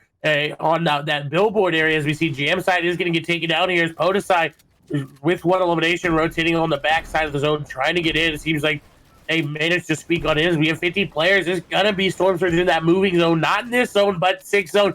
You definitely will see Storm Surge unless 20 players decide to go down. But this squad kind of been quiet today, Levin. Yeah, they've not made much noise, and I'm sure they're looking to change that now, getting some nice tags onto the player here. You see, not looking to give it up. I think they've identified that he is solo, and you see him mark the wall there. They're going to all spray that RPG going to come in. Maybe not. Saw the RPG in hand, but no shot coming off yet. They're going to keep spraying, and I think finally we'll see the RPG used, picking up a knock on Phyrexy. Oh dear, that squad not looking great, and oh my. Oh dear indeed, Levin. That is not good. His Ledwig went down as well. I think Jamside went down, and only player that could be left is Dementos, but I don't think he is. And Jamside is going to fall there as we see Get Grief Noob on the high ground. Though this is ETQ, Get Grief Noob, down 2K, and Croc, who did very well in that game where Train Hard was able to clutch it on up. As they're not going to pull 6 zone, as you see the immediate move there from Get Grief Noob. He's got to be careful, though. He could get RPG'd out. You see ETQ trying to help him on out there as we see multiple players rotate on in. Podesai, though, looking really good there. He's got the Slurpfish. He's got the shots there on the player in his box. I think he might be able to get that. He is going to take down Scout there. As Scout, though, going to take down 1 player. The elimination going to come through. The RPG coming through as well. Podesai sitting on 3 eliminations. They're going to try to pick up Hunter. They need to pick him up because luckily enough for them, Zone is not moving. Scepter going to go down there to Raxo, though. We will have 5 players that need to go down before that Storm Surge threshold goes away, as we see Cooley going to go down there to amplify, as we see Mini juggle. Ooh, the nice little juggling here with the big show. Podesai says, you know what, you better bring it on through, as they have a really nice tunnel on it. Interesting to see that he did drop them, the Starfish, but decided to keep one for himself, right? He wanted to have that just in case he rotated through the zone, and some really nice tunneling going on. Definitely better than I would ever dream about doing. The zone is starting to move. We see 35 players to 11 total teams here remaining. Team on the high ground, though, is the question is still Croc and them dominating here. Will this squad through the mid ground be able to do it? As we see, I can't exactly tell who that is. Cooley is going to be finished off there by Amplify as we swap on over here to Wave Lou, Nagi-san, Coffee, and Tay-san. A squad that did very, very well in a couple weeks of the FNCS there, but has yet to really do much since. You see Crew is going to take down MCS Orc. That's going to be huge there for Sinskarna. So we'll see if they're able to clutch it up. Or Nuggy-san looked like he was taking Storm Surge damage, but he's fine. Miro going to go down there and squawk. Croc going to take down Matzo. Sky going to take down Loro. As Nuggy-san seems to be taking Storm Surge, but we just crossed the threshold. No more Storm Surge for the rest of the match. As Airwalk's going to go down there to Poda side, but he quickly gets the elimination on the Miro. Going to see Crew going to take down Squawks. Loro going to take down Nikov. A lot of eliminations coming on through. Nuggy-san trying to get something happening here. He's going to beam that player, but nothing coming through. Chapek's going to go down to Evil as the Dynamite Squad finally looking to get something of action or something of substance here. Nuggy-san trying to get the edits because this is going up a little bit of an incline there. Shot's going to come through from behind. He's going to not take any damage and not deal any damage. We see Podesai going to get an elimination on the backside. He's the only one remaining, and luckily enough for him, he had that Slurpfish, but he doesn't have any more fighting players on the backside. He's going to take down Ritz, but that's going to be the elimination in turn. I think Sinskarna able to clean him on up there. Bat Sniper, no, going to be the one as he's actually pulling at the zone. He's throwing his teammate into the zone as he's got the bandit and he can stay there all day as Ritz takes down also. We see Bat Sniper trying to make something happen. He does have the floppers. He's picking up the star. He's being very greedy at this point. We do see Down 2K getting eliminations there onto Nuggy-san and company all going down as that's going to be the elimination there onto them as Bat Sniper rotating through the logo, trying to make anything that he can happen. Sinskarna going to go down. Snappy still alive, and it's Dynamite versus the squad on the high ground and Bat Sniper. Is Bat Sniper going to take down one? Is the Vic going to go down, unfortunately, as Bat Sniper has very hard task ahead of him as he's going to try to pick off 4 players on the high ground. There's Snappy still alive, though. As we see Bat Sniper trying to get the elimination on the player of the zone. That's going to be Snappy going on down. Bat Sniper, no, it seems like a 1v4v1 at this point.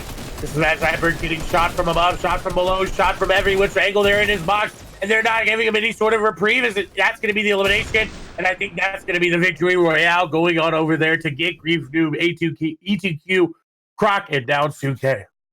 Hey, that win, it makes me happy. And it makes me happy for a special reason, Clay. I think you already know why. That's my guy, man. Down 2K, 11 2K. You got to support family. You got, we're in this together. I support him. I'm happy they picked up the win. Last time I saw that team in a strong high ground position like that, I think it was around session 2, and they fumbled it, right? They fumbled it, and they didn't pick up the win from it. So thankfully, this time able to pick up a win in session 4, baby. It was good. It kept high ground for a long time, able to maintain it. Did what you're supposed to do. Clear out every single layer. Make sure everyone in between you and the floor and the grass is eliminated. They did that quite efficiently, quite effectively, and able to pick up the win as a result of it. I agree with you there. I say it a lot, but you make very good points. Otherwise, we wouldn't have you here if you didn't make good points. I mean, you're a smart man. You got the analytics there. Down 2K, 11 2K. Maybe you're giving him some of the vibes going off there. That's my guy. The mental connection. I like it. We'll see how that shakes up the leaderboard, though. We didn't really see much out of Trainhard. We saw them go down pretty early on. So that's not going to be good for them. But they came out of the gate swinging with a 4th and a 1st place. So looking very good. Average placement of 2. So looking good. Don't think they're going to move down too much. Sinskarna did make it to the end game like they almost always do, but probably not as many eliminations as they would like. Now, that team, I think, I don't know how to say their name, but on the leaderboard, it's Dan Skurna. I think it's Dan Skurna as we swap over. Wait, it's updated. I didn't even know that as we see RSW on top. They had 4th place with 15 eliminations, and that is, I'm surprised by that. Yeah, that's really crazy. They were around, top 5, going into this game, but I didn't even realize they had popped up that hard. 15, is it 15? Yeah, 15 eliminations, 4th place. That's an amazing game, and the benefits of it moving into 1st place nicely. And Team Sinskarna, they're in 2nd. They ended up getting 5th place that game with 13 eliminations, so more than I thought they had. So really good game. Best players, of course, got 20th with 2 eliminations, so we didn't see a lot from them. Dan Skurna, again, I think definitely saying that wrong with 1st place, 7 eliminations there in 4th. The Trainhard team did move down to 5th. They got 22 plays with 0 defeats. Now the story is going to be the bottom 5. That's going to be NGYX, and the Spanish team of Vorwin Provoked, Martos and Belvide, whose name I don't know how to say, Clement, Blackie, and Stig, and Kaspera, Ibohai, and Shinny all in the bottom 5. Again, if you are in the bottom 5 after the last 6 games, you will not be invited back to the next sessions. Of course, your series leaderboard score, the highest one, will still stand.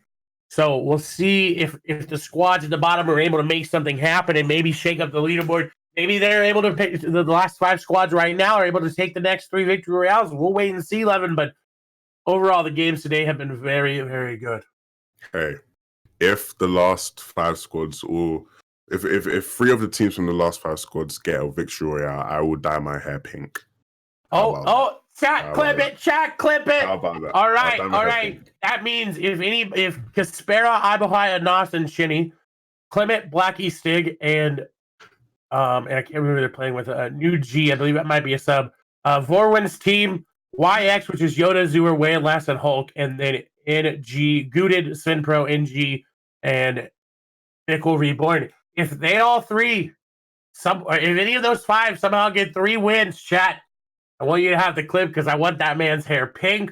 If you're watching this and you're one of the teams, I really want you to pick up the Victory Royale because imagine Levin's hair pink. It would be great. It'd be amazing. I'm all about it. I think his mom would be a little mad too. I don't think he's cleared that with his mom just yet. So make sure you guys clip that. I want to see in the chat as the pink hair clip or whatever.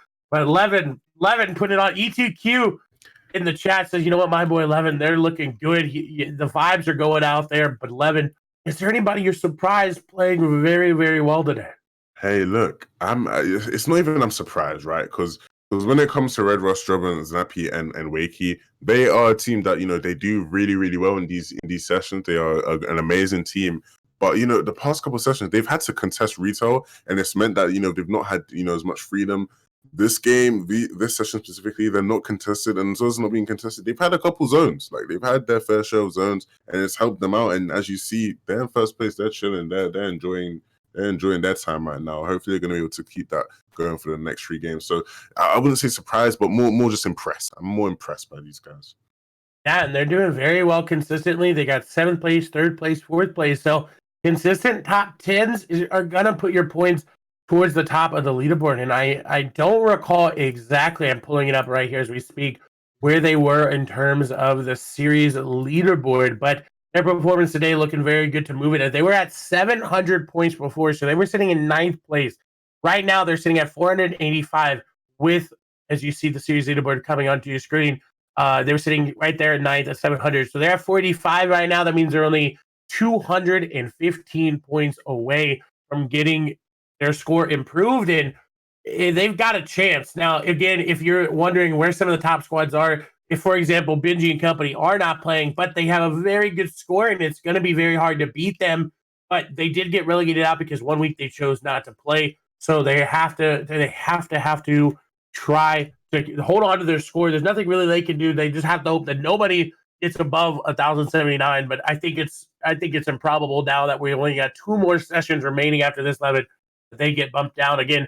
This is from the session before, so Monday. This was the last time this was updated. It'll be updated again after this. This is a series leaderboard. The single highest session on it will be what you're looking at, right? So if Mongo them, right, they got 1,079 that first week. I don't think they didn't play the second week, so they got a 0. Now you don't see the 0 on there. You see the 1,079 because that was their highest score. So if RSWD is which is Retail Road Team, if they're able to improve above a 700, then they get a better score on that. It'll be updated and they move to get to the finals. You just got to be top 25. Nothing crazy there. So we'll see if they're able to do it. Hey, they're looking pretty good. It's only top 25, man. I think Clay, me, you, we can some 2 other players. I think we could get top 25. I think we have a good shot. You got the NA ping, but I think we'd be chilling. No, I think we got to get Kraz and Quartz in there. We'll compete one of these weeks. We'll have someone else cast it. We'll get in there, cast and play at the same time. I think you guys are.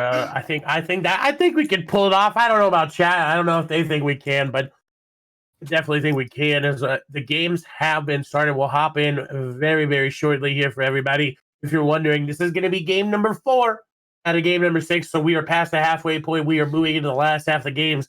And this is where the top of the leaderboard really starts to separate. Again, if the next 3 games go to the bottom of the teams, I'm literally taking a screenshot there of the bottom 3 teams or 5 teams just in case Levin will dye his hair pink. There's no chance they win all 3 games, all of the 3 remaining games. No chance, no chance.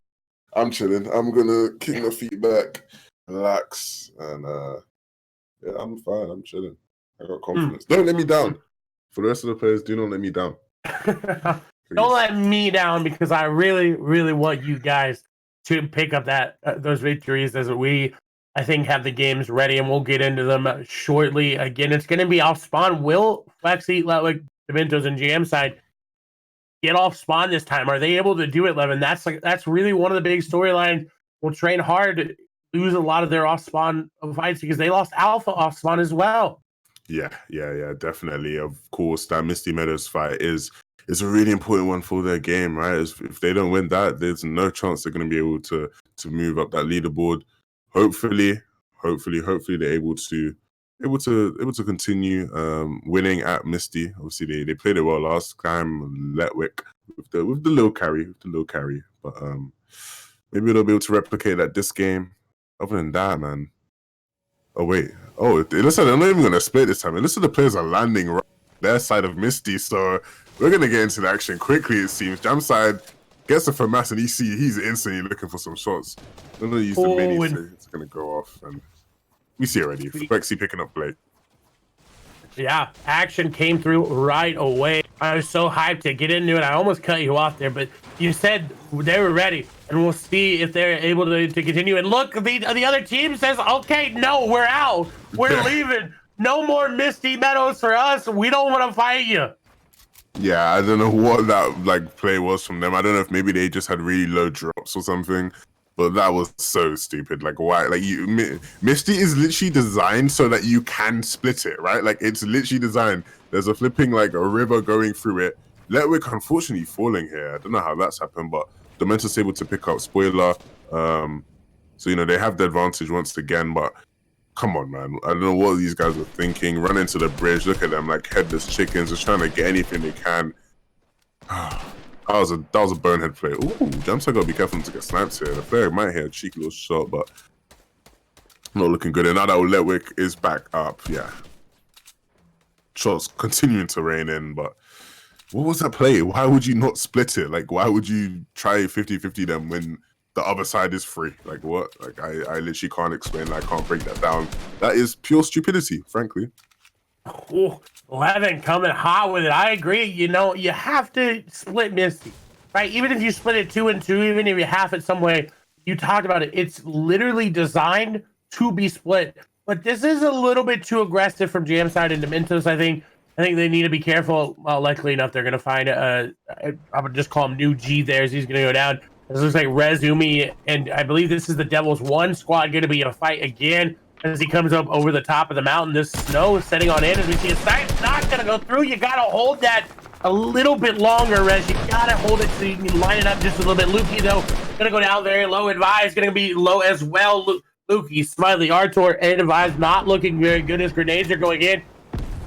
You see they have the high ground, and the RPGs are spraying on in. They have the effective HP advantage by a mile. Every single one of them having shields, but none of the Devil's 1 squad looking good as Rezumi looking to reload. Wave Coffee going to go down there to Anas, and the shot's going to come through. A nice shotgun shot through the RPG blast. Going to take that player down very low. Rez trying to break on through. He's trying to find the angles. He's trying to find any sort of inclination that he can to get the elimination. His shots continue to go through. He's going to find the angle. There you go. His level of geometry was enough. He's going to take down 3. Will he take down number 4, though? Can he count that high? Yes, he can. And I think it's actually going to be stolen there by Anxios.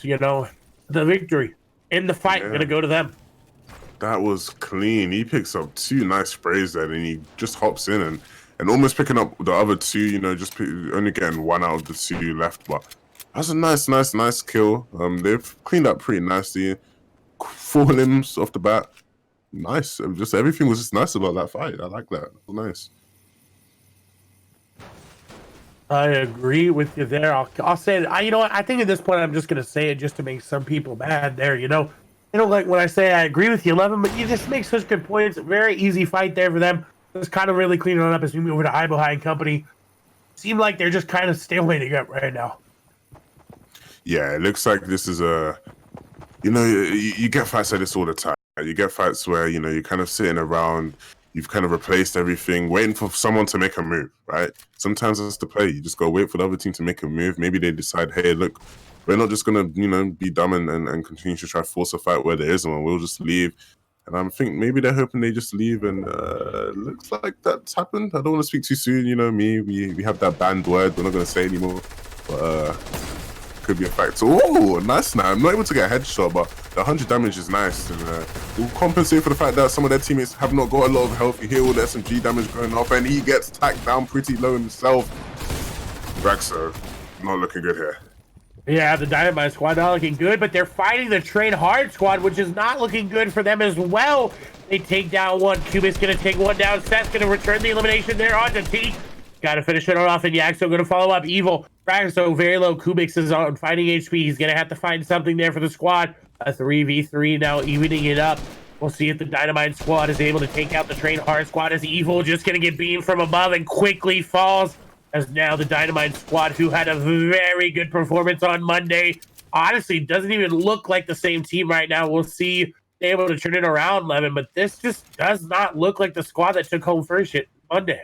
Yeah, there's something about it. Ooh, nice headshot there, but like you said, something about it. And they're not same level they were on Monday. And, being that it was only 2 days ago or like, that's a bit concerning going into this weekend of FNCS. You want to make sure you're playing consistently. Wherever it is that's not working, hopefully maybe in these last 3 games they're able to turn it around. Ooh, you see he's looking for the double there. They're a bit too slow, and the player's able to clock him, and then just able to get out there safely. But fighting Spearing.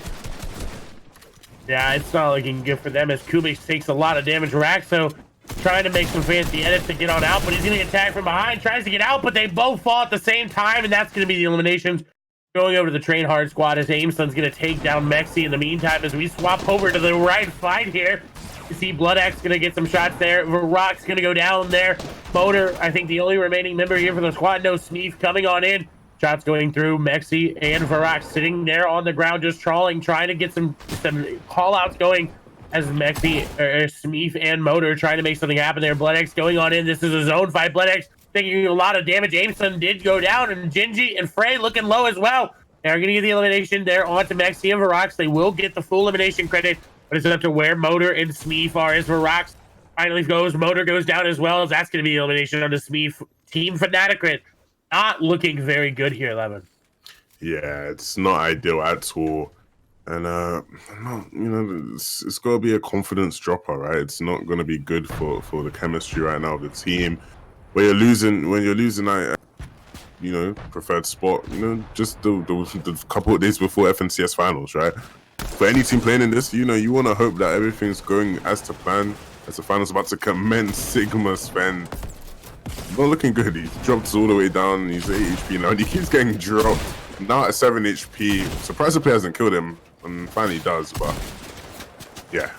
Provoked squad almost got baited into saying Mitro, but Provoked and his squad not looking great, right? You see them in the bottom right in Weeping Woods in the middle of this fight here. Looking to just kind of tail up, stay alive as long as he can, maybe regroup with his teammates as Bouan does fall. And look at that fighting. Yeah, this is ridiculous. There's so many fights happening at the same time.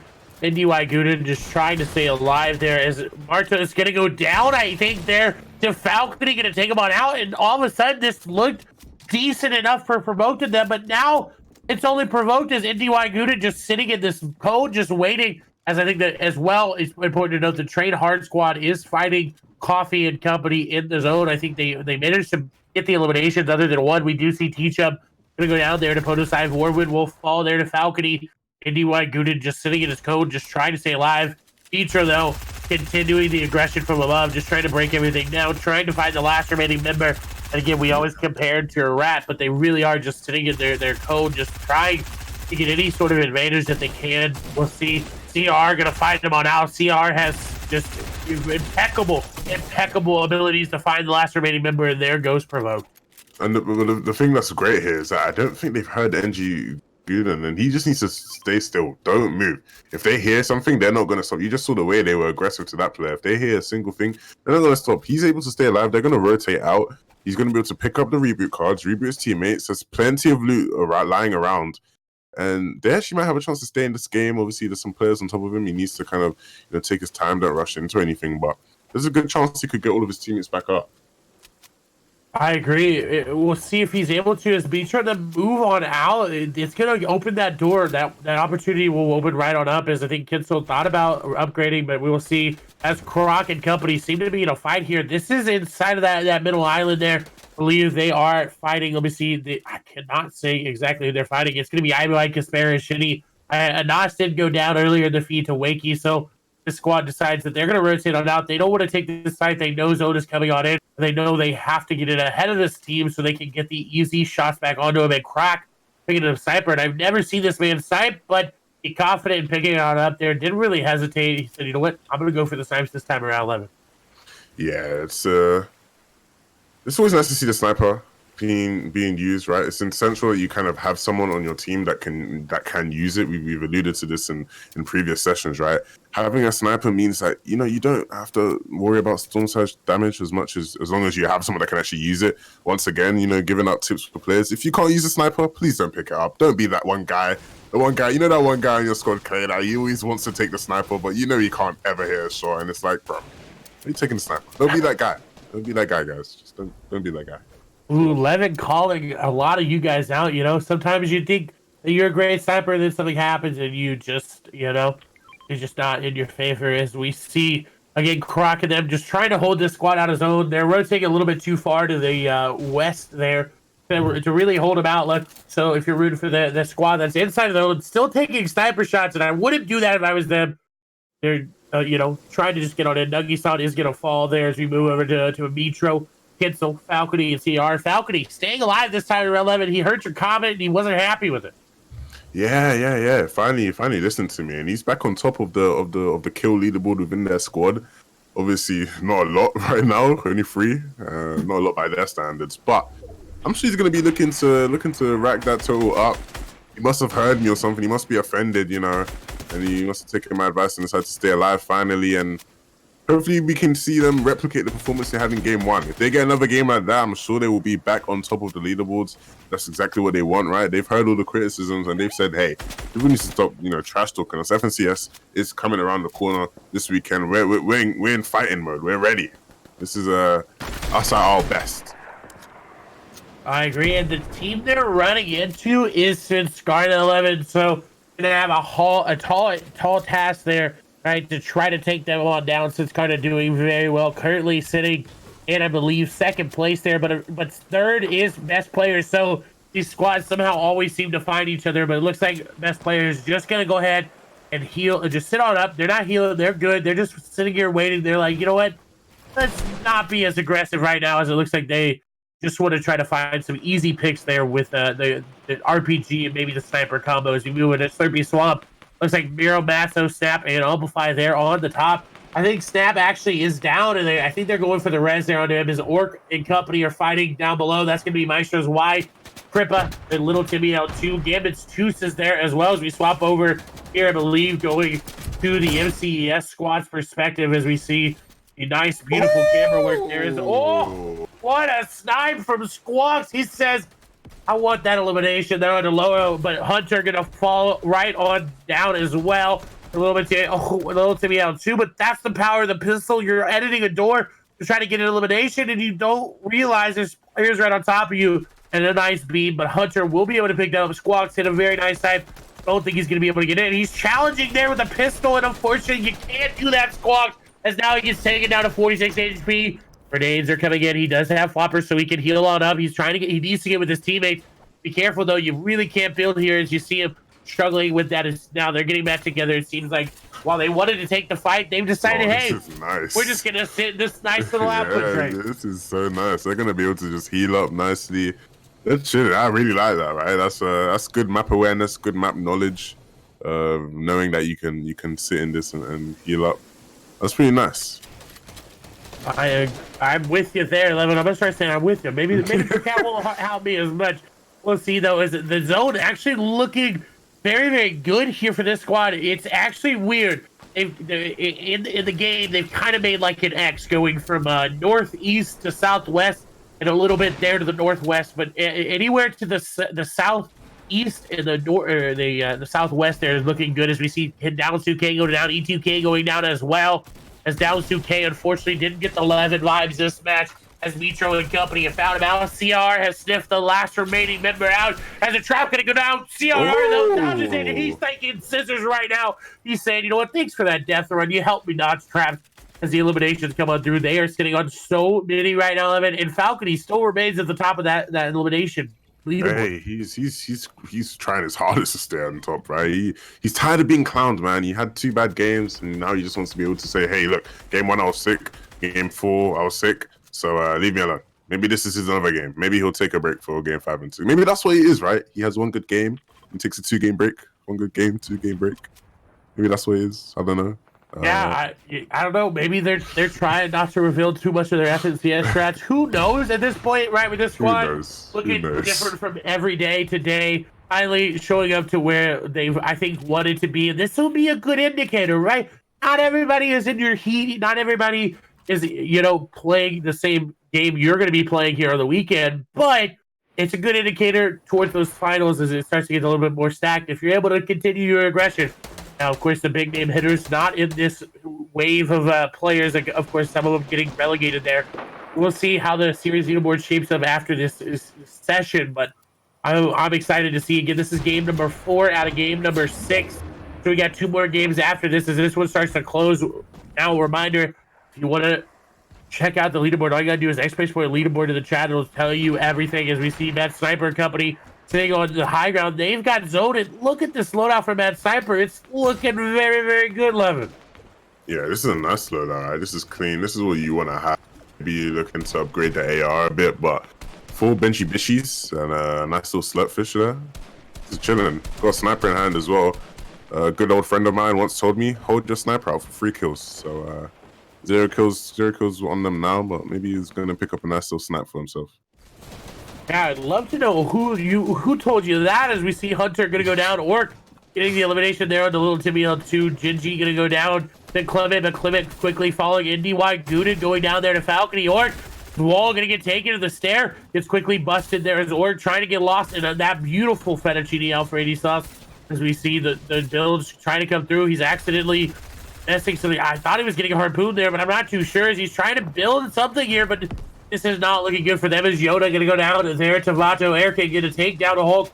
The squad has been kind of silent these sessions, but managing to avoid relegation. The last time around, we do see Flexy going to take down Squawks, and so Flatwake Domicide here above them. Will they be able to do anything, Levin? It doesn't look like they've got really much to work with. Now, they do have the RPG, but that's looking good. But as a duo and a squad, what do you really got to do to make this your game? Look, as you know, duo playing versus squads, it's going to be hard, right? You need to make sure you stay together. You need to make sure that everything you do is doing it in with the other person in mind, right? You can't make solo players at this point, right? Maybe you have that luxury when you're playing squad. Maybe one of you can make a couple solo players, but you don't have that luxury. You don't have enough space to work with, and you're gonna have to manage your map economy well, right? In this era of squads, we see so many maps used to tunnel and path with how big the map is and how much open space there is. So if you're not managing that map economy well, you're gonna be screwed. And we just saw also get snipes there, able to. Snipes up on the high ground, but he's able to re-heal so much action. I love this camera view. The production team are doing an amazing job today. Yeah, shout out to Paul in the background as we see Tooth and company rotating on in. Just so you know, Drobin and Snappy are not alive in this game. We do see Wakey and Red Rush there alive. Tooth is rotating on in. They're looking to do very, very well. Ritz, I believe, or Crew, one of the Swiss Carter members did go down as well. We'll see if they're able to do it. As a very gigantic big pot is being popped. I think a little bit of a visual glitch there. But that big pot was huge. It definitely should have given him 100 HP there. We do see illustrations of Vic going on down. If this zone pulls to the northwest or northeast 11, it's going to be a very hard game for everybody. As we see Ospo actually going to go on down as well as the Vic. So what was a surefire game there for them suddenly doesn't look so good as we see Airkid going down to Matt. So So Miro, Matsto, Amplify, and company looking to pick up the eliminations and the victory, as it seems like they may have managed to take the high ground here. We'll see what they're able to do. As it seems like shots are coming through here on the juice, and everybody around him is he's just trying to find anything in his own. And not pull to the northeast yet again. I seem to be cursing it there just a little bit. This teammate's trying to help on through, trying to get some pressure on the players as we see Cooley gonna go down there. Airwax, Bad Sniper going down to Seth, and Falcony following up and picking up Airwax as we swap over. And wow, they're on the high ground. Oh my God, this is not looking good for the lobby. When you have Falcony with aim like that on the high ground, that's gonna be so potent. Is Falcony now getting too aggressive? What are you doing? You have the high ground. You don't need to go for the loot. That was just too aggressive. We'll see though. The minis be popped up. He might have some floppers there around from his teammates. We'll see though. He does have all epic variants of those ARs. The sniper and company is now Petro gonna go down, and to Fremont there. Shots gonna come through. Falcony gonna do a lot of damage, but will it be enough? I think Kitzel and CRR battling for the high ground. Will they maintain it? Toos gonna take down Mitro. His shot's gonna come through here. Falcony gonna get dropped and beamed. He's gonna get taken down there by Quavato. And this is something we don't see. We don't see CR and company on the high ground as we move over to Dewar, the last remaining member here from the squad. Is the Bandy Cannon coming out? I don't know if he's got enough to heal himself up with. It's ticking for a lot. He's gonna run out of charges here quickly, and I think that's gonna be it here for him. He's gonna get a tag though on the player in zone as we move back over. Rit's gonna be the one, as it's going to be Chapix falling on over. I think Chapix might have some mats and some floppers there. Does have a slurpfish and floppers as we move over to Beehive. 7 mats and a dream. 1 elimination here for them. And Scarda looking much better this time around in terms of eliminations, but in terms of everybody alive, they've only got Beehive and Rit. And this is not, I'm sorry, but it's not the names you think of when you think of Scarda. You think of Chapix and Crew, the duo, and did well, right? You think of Crew doing so well at the Solo World Cup. You think of that Beehive. And Ritz got to step up here, got to show everybody they can do it. And unfortunately, he's going down. Ritz, though, in the zone as we move over to Podestai and Orc, who there's no way they should have the high ground, but yet they do. Somehow managing to go from getting absolutely beamed to have the high ground. But look who's sneaking on up. This is a Scarda Special 11. Ritz has the zone, and he's looking to get the beam. He misses his shotgun, gets RPG. Ritz, you got to connect on those, honey. Oh, that's such a throw, but we see the high ground maintained by Orc. That is just something you have to maintain. You have to hit that shot. Podesai getting the elimination there. We'll see as Miro, Amplify, Matso, and Snap are all still alive. We'll see RPGs start to come on through. Ritz kind of throwing there, but you know, placement points matter. Nikov gonna go down there to Miro. As we see RPGs coming through, Amplify gonna take down Nikov. Lightweight gonna get taken down there by Podesai. Shots coming through. Jamside going down. Two's going down. Everybody going down. And Podesai putting on a clinic, and they should not have been on high ground, but they're looking to pick up the victory royale. They have 11 eliminations right now, as I think there's only 1 player remaining, and I think it's going to be Miro. Miro's the last remaining player here, and he's got to be outside his zone. We'll see if he is. He's going to go for this Scarda special. Going for the high ground RPG coming out. He's going to get damage, and that's just going to be the victory. But a G, well played. There's no way. They should have won that. Look, do you know what I find most amazing about this? Earlier in the game, we were talking about how they've been quiet. They've not been performing this session. Literally earlier this game, we said it. We said that they've been quiet. They're not performing. What did they go out and do? Pick up a little win. Damn, that game was a cluster bleep, right? It was so much. Don't do that. Don't do that. Look, I don't know how Mitra and company lost height. They shouldn't have lost height there. You don't lose height there. I don't know what was going on. There was so much going on. Obviously, Beehive and Crew on the low ground trying to survive. They were in shambles. It was unlikely that they survived that. Well, so much going on there. Look, I don't know. I don't know how they lost it specifically. Obviously, we saw them engage in a little battle for high ground there, but I'm gonna just probably attribute it to the fact that you saw even Falcony, right? He tried to make some solo plays, didn't work out for him. I'm sure similar things happened across the board with all of them players. Yeah, I want to see how they actually did in terms of like where they placed and how many kills they had total, but they should have definitely been in contention to win that game. Wow, yeah. And you made very good points. And you also got to bring up Ritz. If he hits the pump shotgun shot onto Podesai, he wins the game. And Yeah. whether it be nerves or something happened, right? Like you just missed a shot. You gotta hit those. You got to hit those because he made such a good play, right? We saw Chapix do that same exact play time and time and again. Ritz this time around wasn't able to hit the shotgun shot, so unable to convert. But go ahead. It's not even that hard. Like, look, if you're struggling to hit your shots, I don't know, hit up like Kataz #ad, hit up like Aimer VF, like hit up some. There's so many aim coaches out here. That is a tech on it, and like without joking, right? That is, as a pro player, like you have to hit that shot. Like if you're not hitting that shot, I don't know what you're playing at. Like, come on, we gotta be real here. Like, come on. It happens. You just sometimes you miss your shots. You know, if you go into basketball, to football, everybody misses their shots. Everybody misses. Tom Brady will miss a throw every once in a while, right? You got to let him have it, but we'll see how. Again, I think that's going to shake the leaderboards up just a little bit there with that the victory coming from the MCS squad, who I want to point out was unfortunately not in the bottom three. So that means Levin will not be dyeing his hair pink.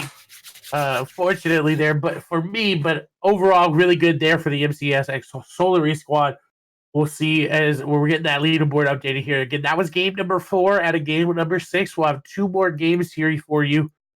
But some awesome games all around. And we haven't even done this yet, and it's 100% on I'm gonna blame it on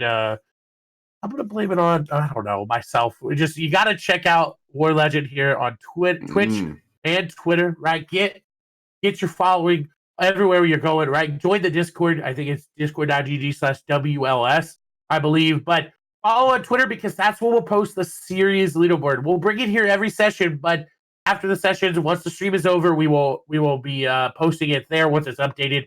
Check out Levin as well while you're over there on Twitter at Levin2K here on Twitch and YouTube. Show him some love there as well. Check me out at Clay Sailing everywhere. You guys know who I am. I've been with you guys for a while. We got some awesome games, though. Yeah. We got some awesome games coming up for you guys still. 2 more games remaining. I'm excited to see the leaderboard, what the standings are looking at. Yeah. Crash it in. We got it. We got it. Ooh. 611 points. 11. Best players showing up, but Sin Scarta is right behind them. Look, this is what we want to see. Going into the final week.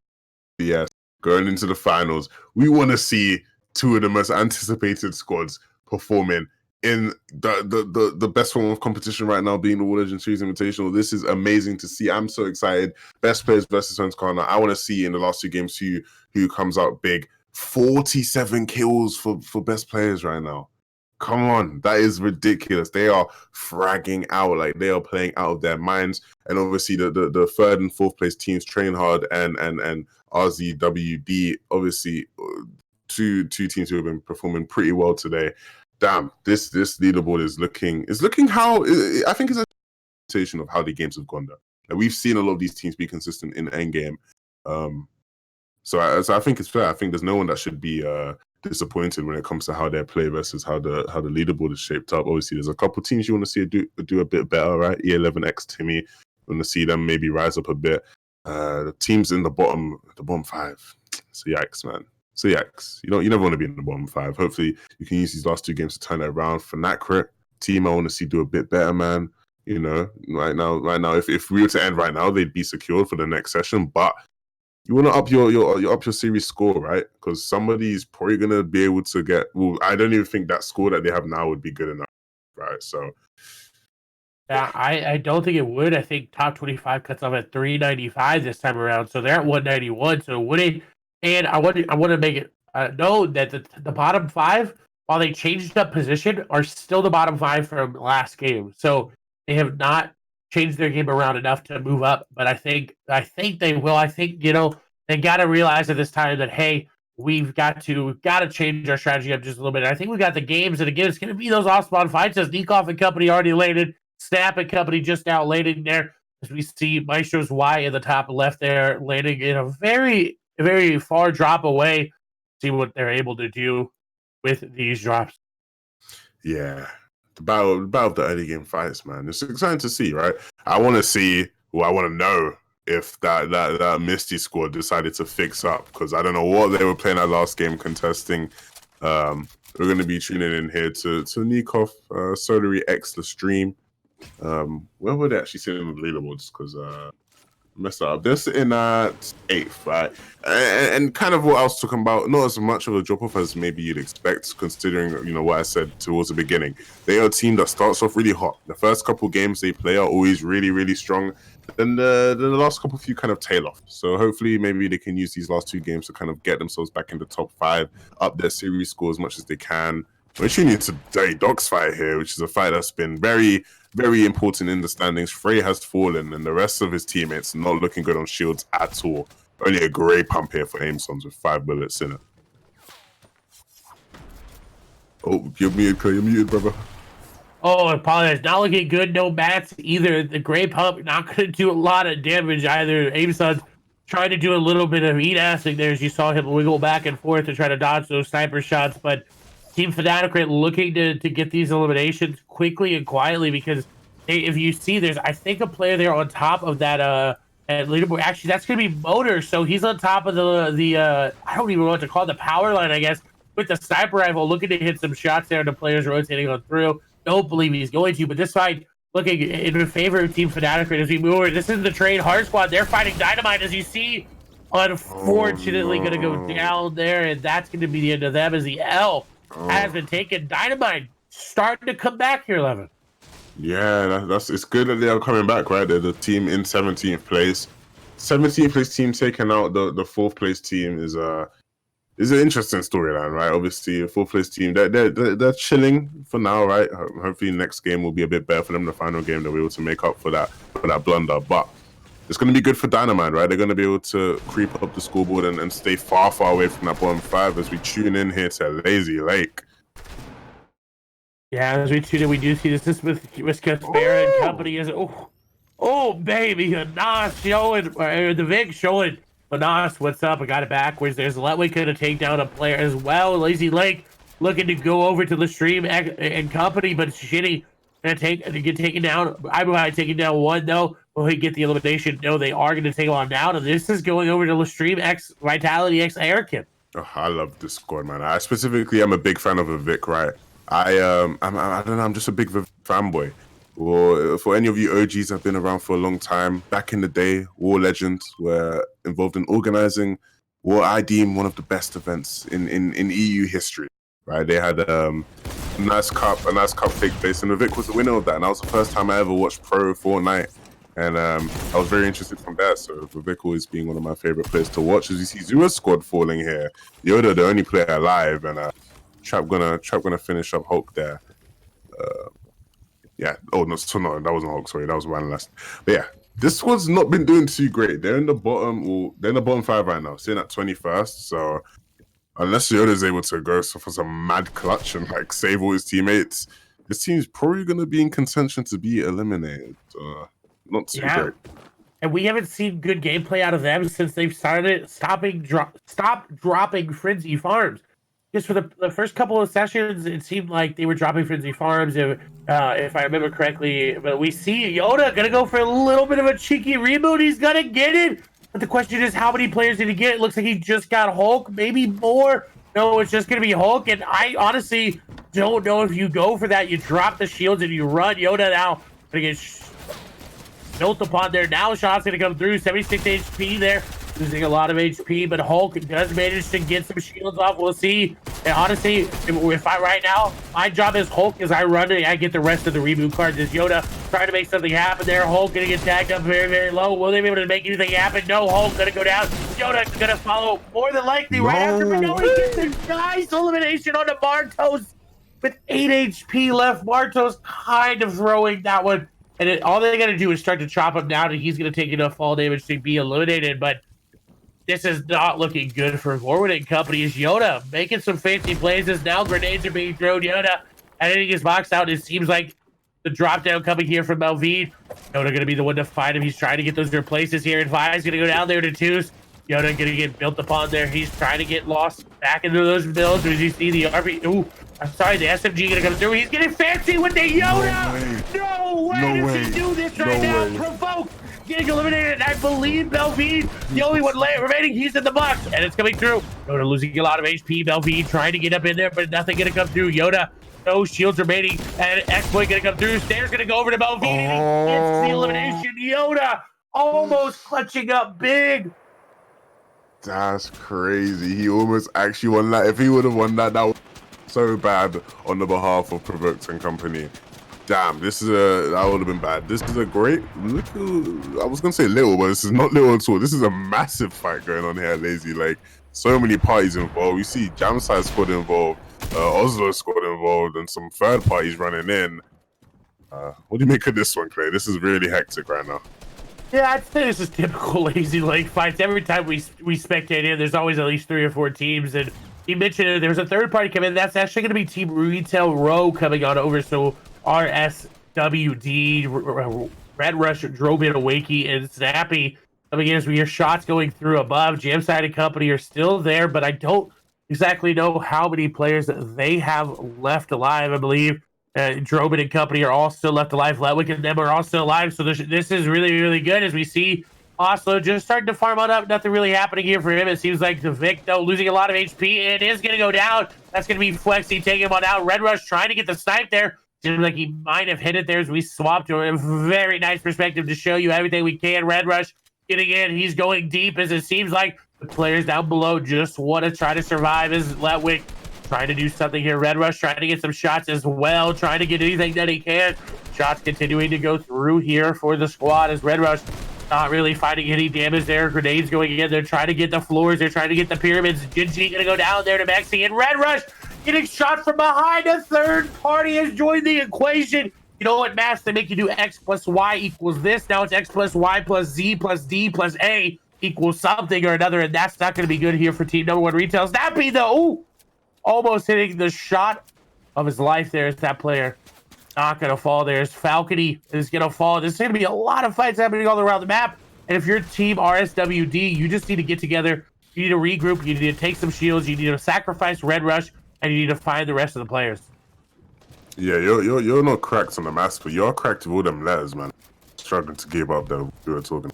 But Red Rush, time ticking. They're going to get the revive off, I think. His health is still ticking. I don't know if anyone's calling. I'm sure he's shouting for someone to finally revive, and someone finally does. But, you know, it's not the easiest thing to do when there's so many players around. You got to be aware. You see them looking to replace as many things as they can. You want to kind of take control of the building in this position and let the fight play out and just, you know, take a breather, take a break, right? You can do that right now with all the fight going on. I agree. And speaking of taking a break, it looks like Nitro's going to take one for now as he gets eliminated there by NG Gooden. I believe that fight happening on the backside of Weeping Woods as Anxios doing the pickaxe strat, which, you know, we've talked about before. You know, I don't like it, but it's there. Some players do it just to, you know, we'll move away from that as we see, though, them looking to just try to break down, to get some ideas of where players are down below. They have the RPG. Anxios choosing to save it, that trigger discipline, doing very, very well here for him.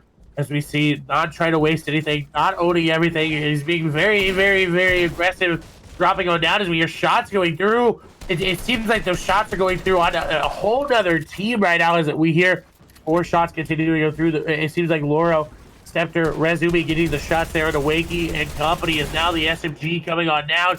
4 shots going through. It seems like this squad has the advantage over Team RSWD. As Anxios trying to find it, he's trying to find his way into this fight because up until now, he's been a non-factor. He's been a non-starter here, but he's going to get the floor above these players, and luckily enough for them, they're going to have the stair over the top of him to block him.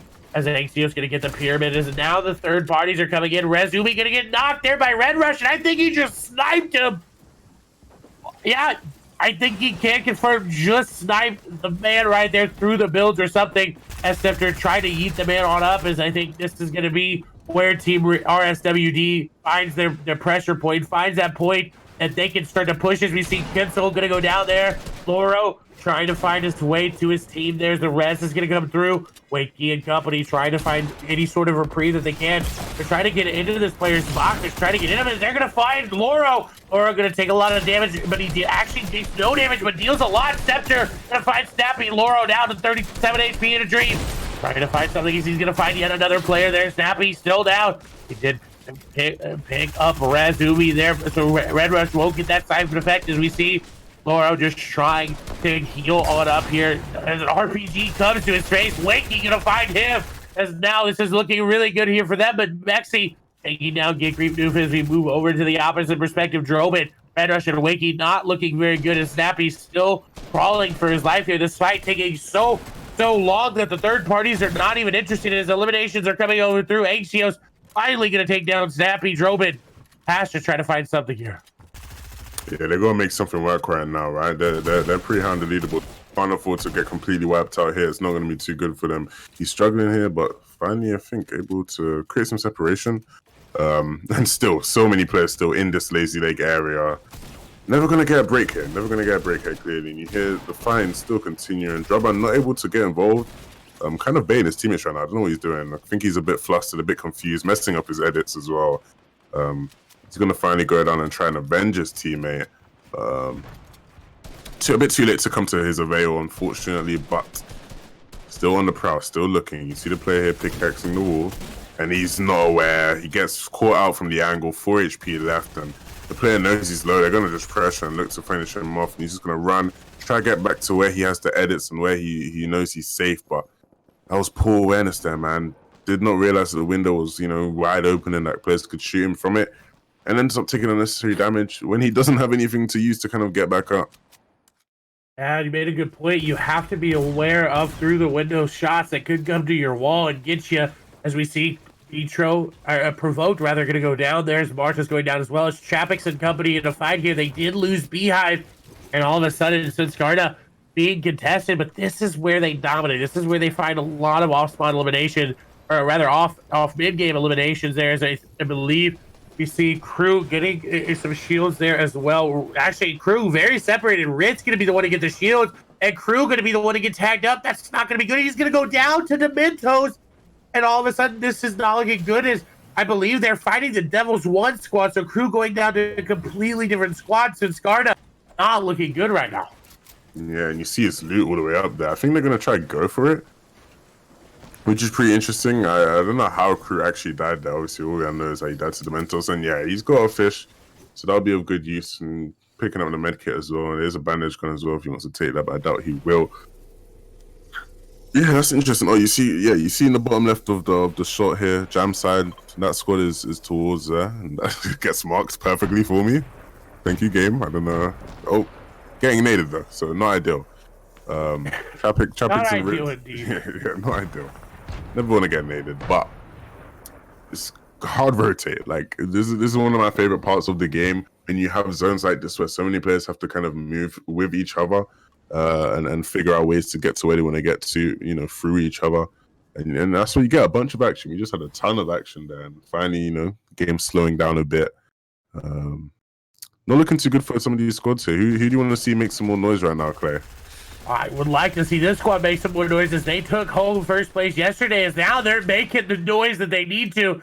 As Rezumi going to go down to there to Raxo, is it Kubix getting in, and he is going in full speed ahead. Here comes the train, and he is getting all up in their faces as only one remaining member is alive, and I think this elimination might come on through, and yes, it is, and the D-Mine squad says, we haven't been playing well, let's step it on up, and let's get a lot of eliminations here very, very quickly. And they just did that, right? Perfectly so. Picking up a lot of eliminations in short succession. And now they're looking pretty good. They got a lot of loot to their availability. Nice way to refresh their materials. And they're going to be chilling now. They're happy with that. That was clean, quick, and efficient. You're right there. As we see Chapix unfortunately falling there to jam side.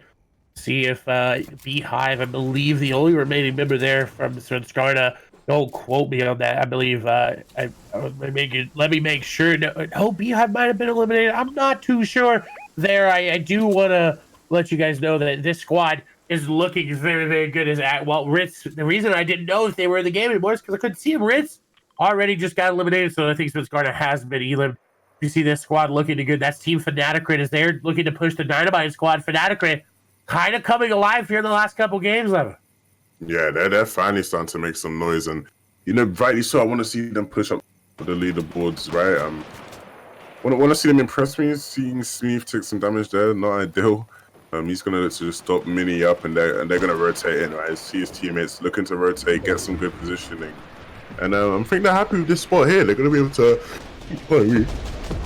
They're going to be able to hold the D-Mine guys as they try and rotate in, and they're also in a nice spot. Nothing too crazy happening here. So let me just stay alive and push towards getting to the end game. 5 eliminations for them. That's a nice buffer. Good loot as well, Motor especially.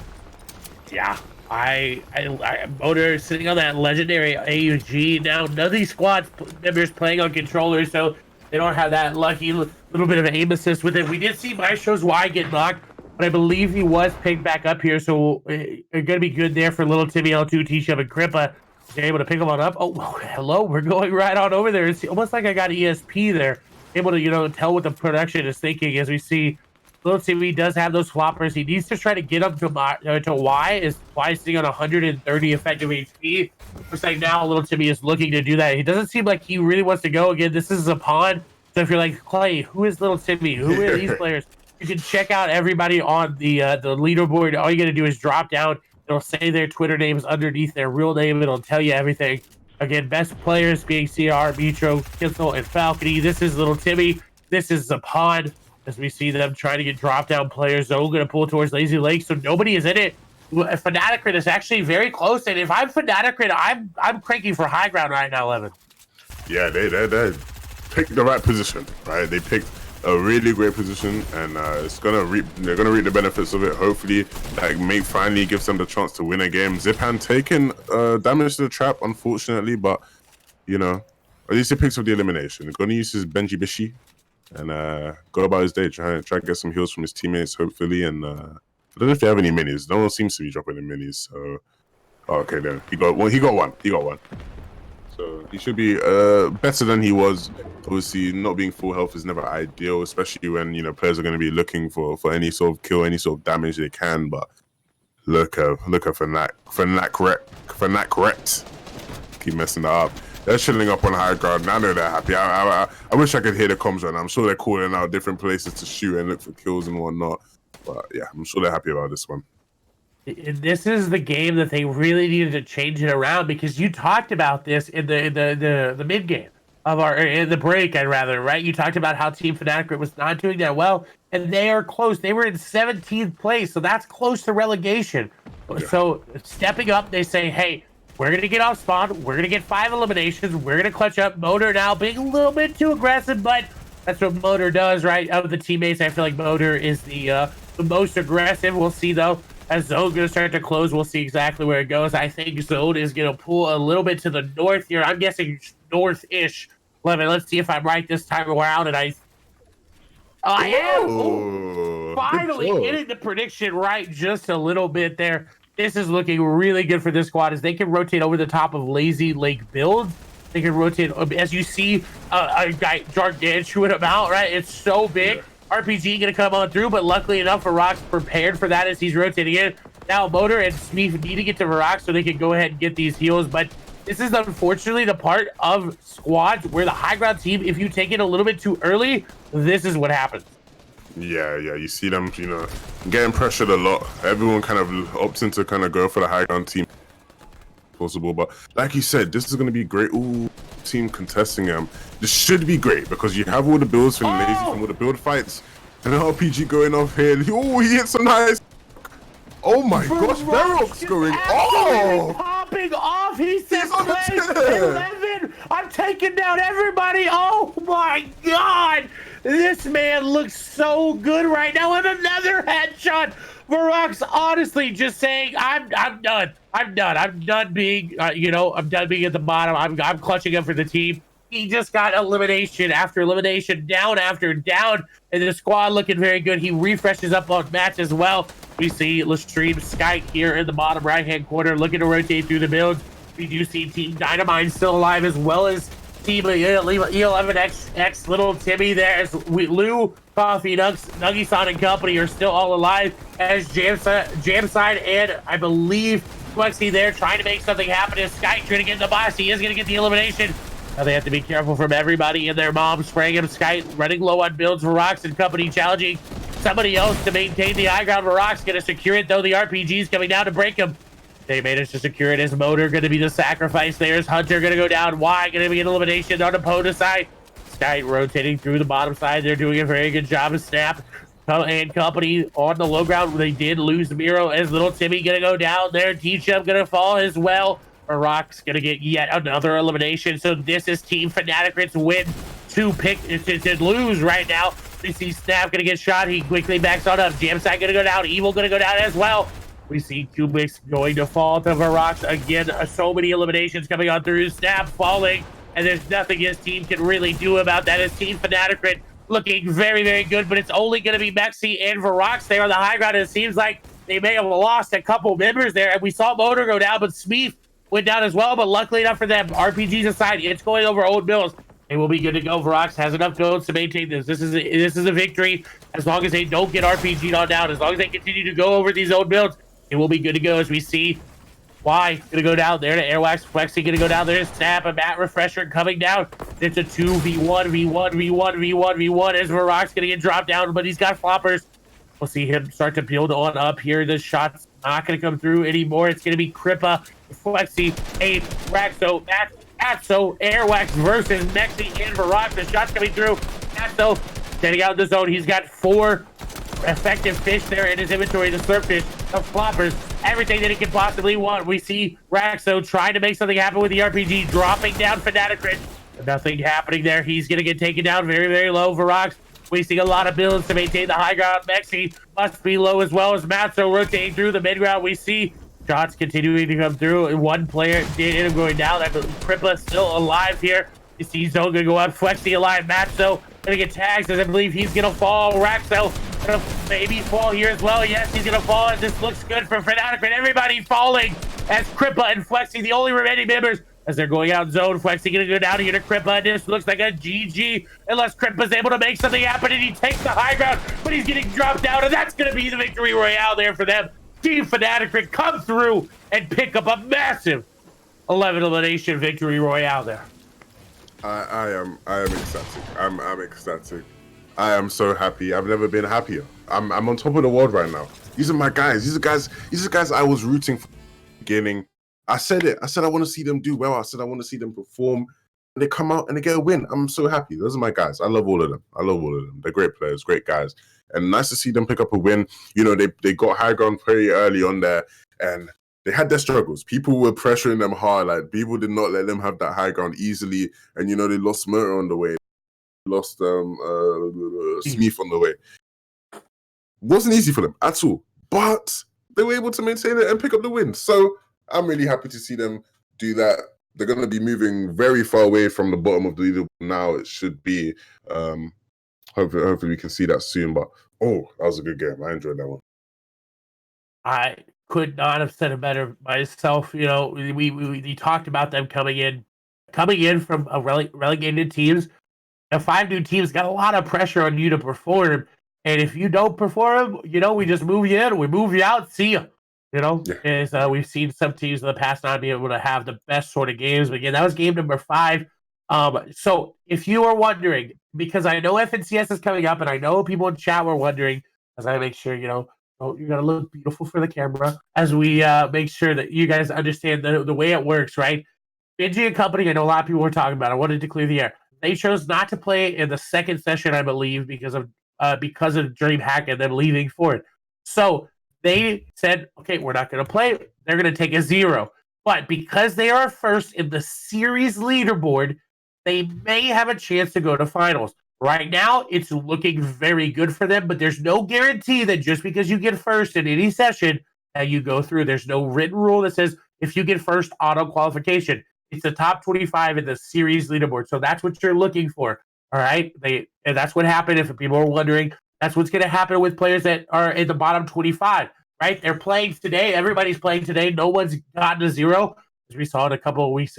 Some people have gotten zeros. Everyone's playing, but the bottom 5 teams will be moved out, and we'll get 5 new teams coming on in. So hope that makes sense. I hope you understand.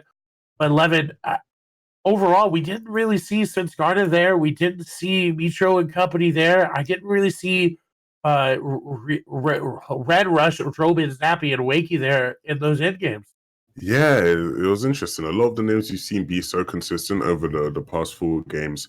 You know, we didn't really see them make a stand there, and I'm sure we're gonna see the effect of this near the middle of the leaderboard. I'd predict, right, near that like 5 to 12 range.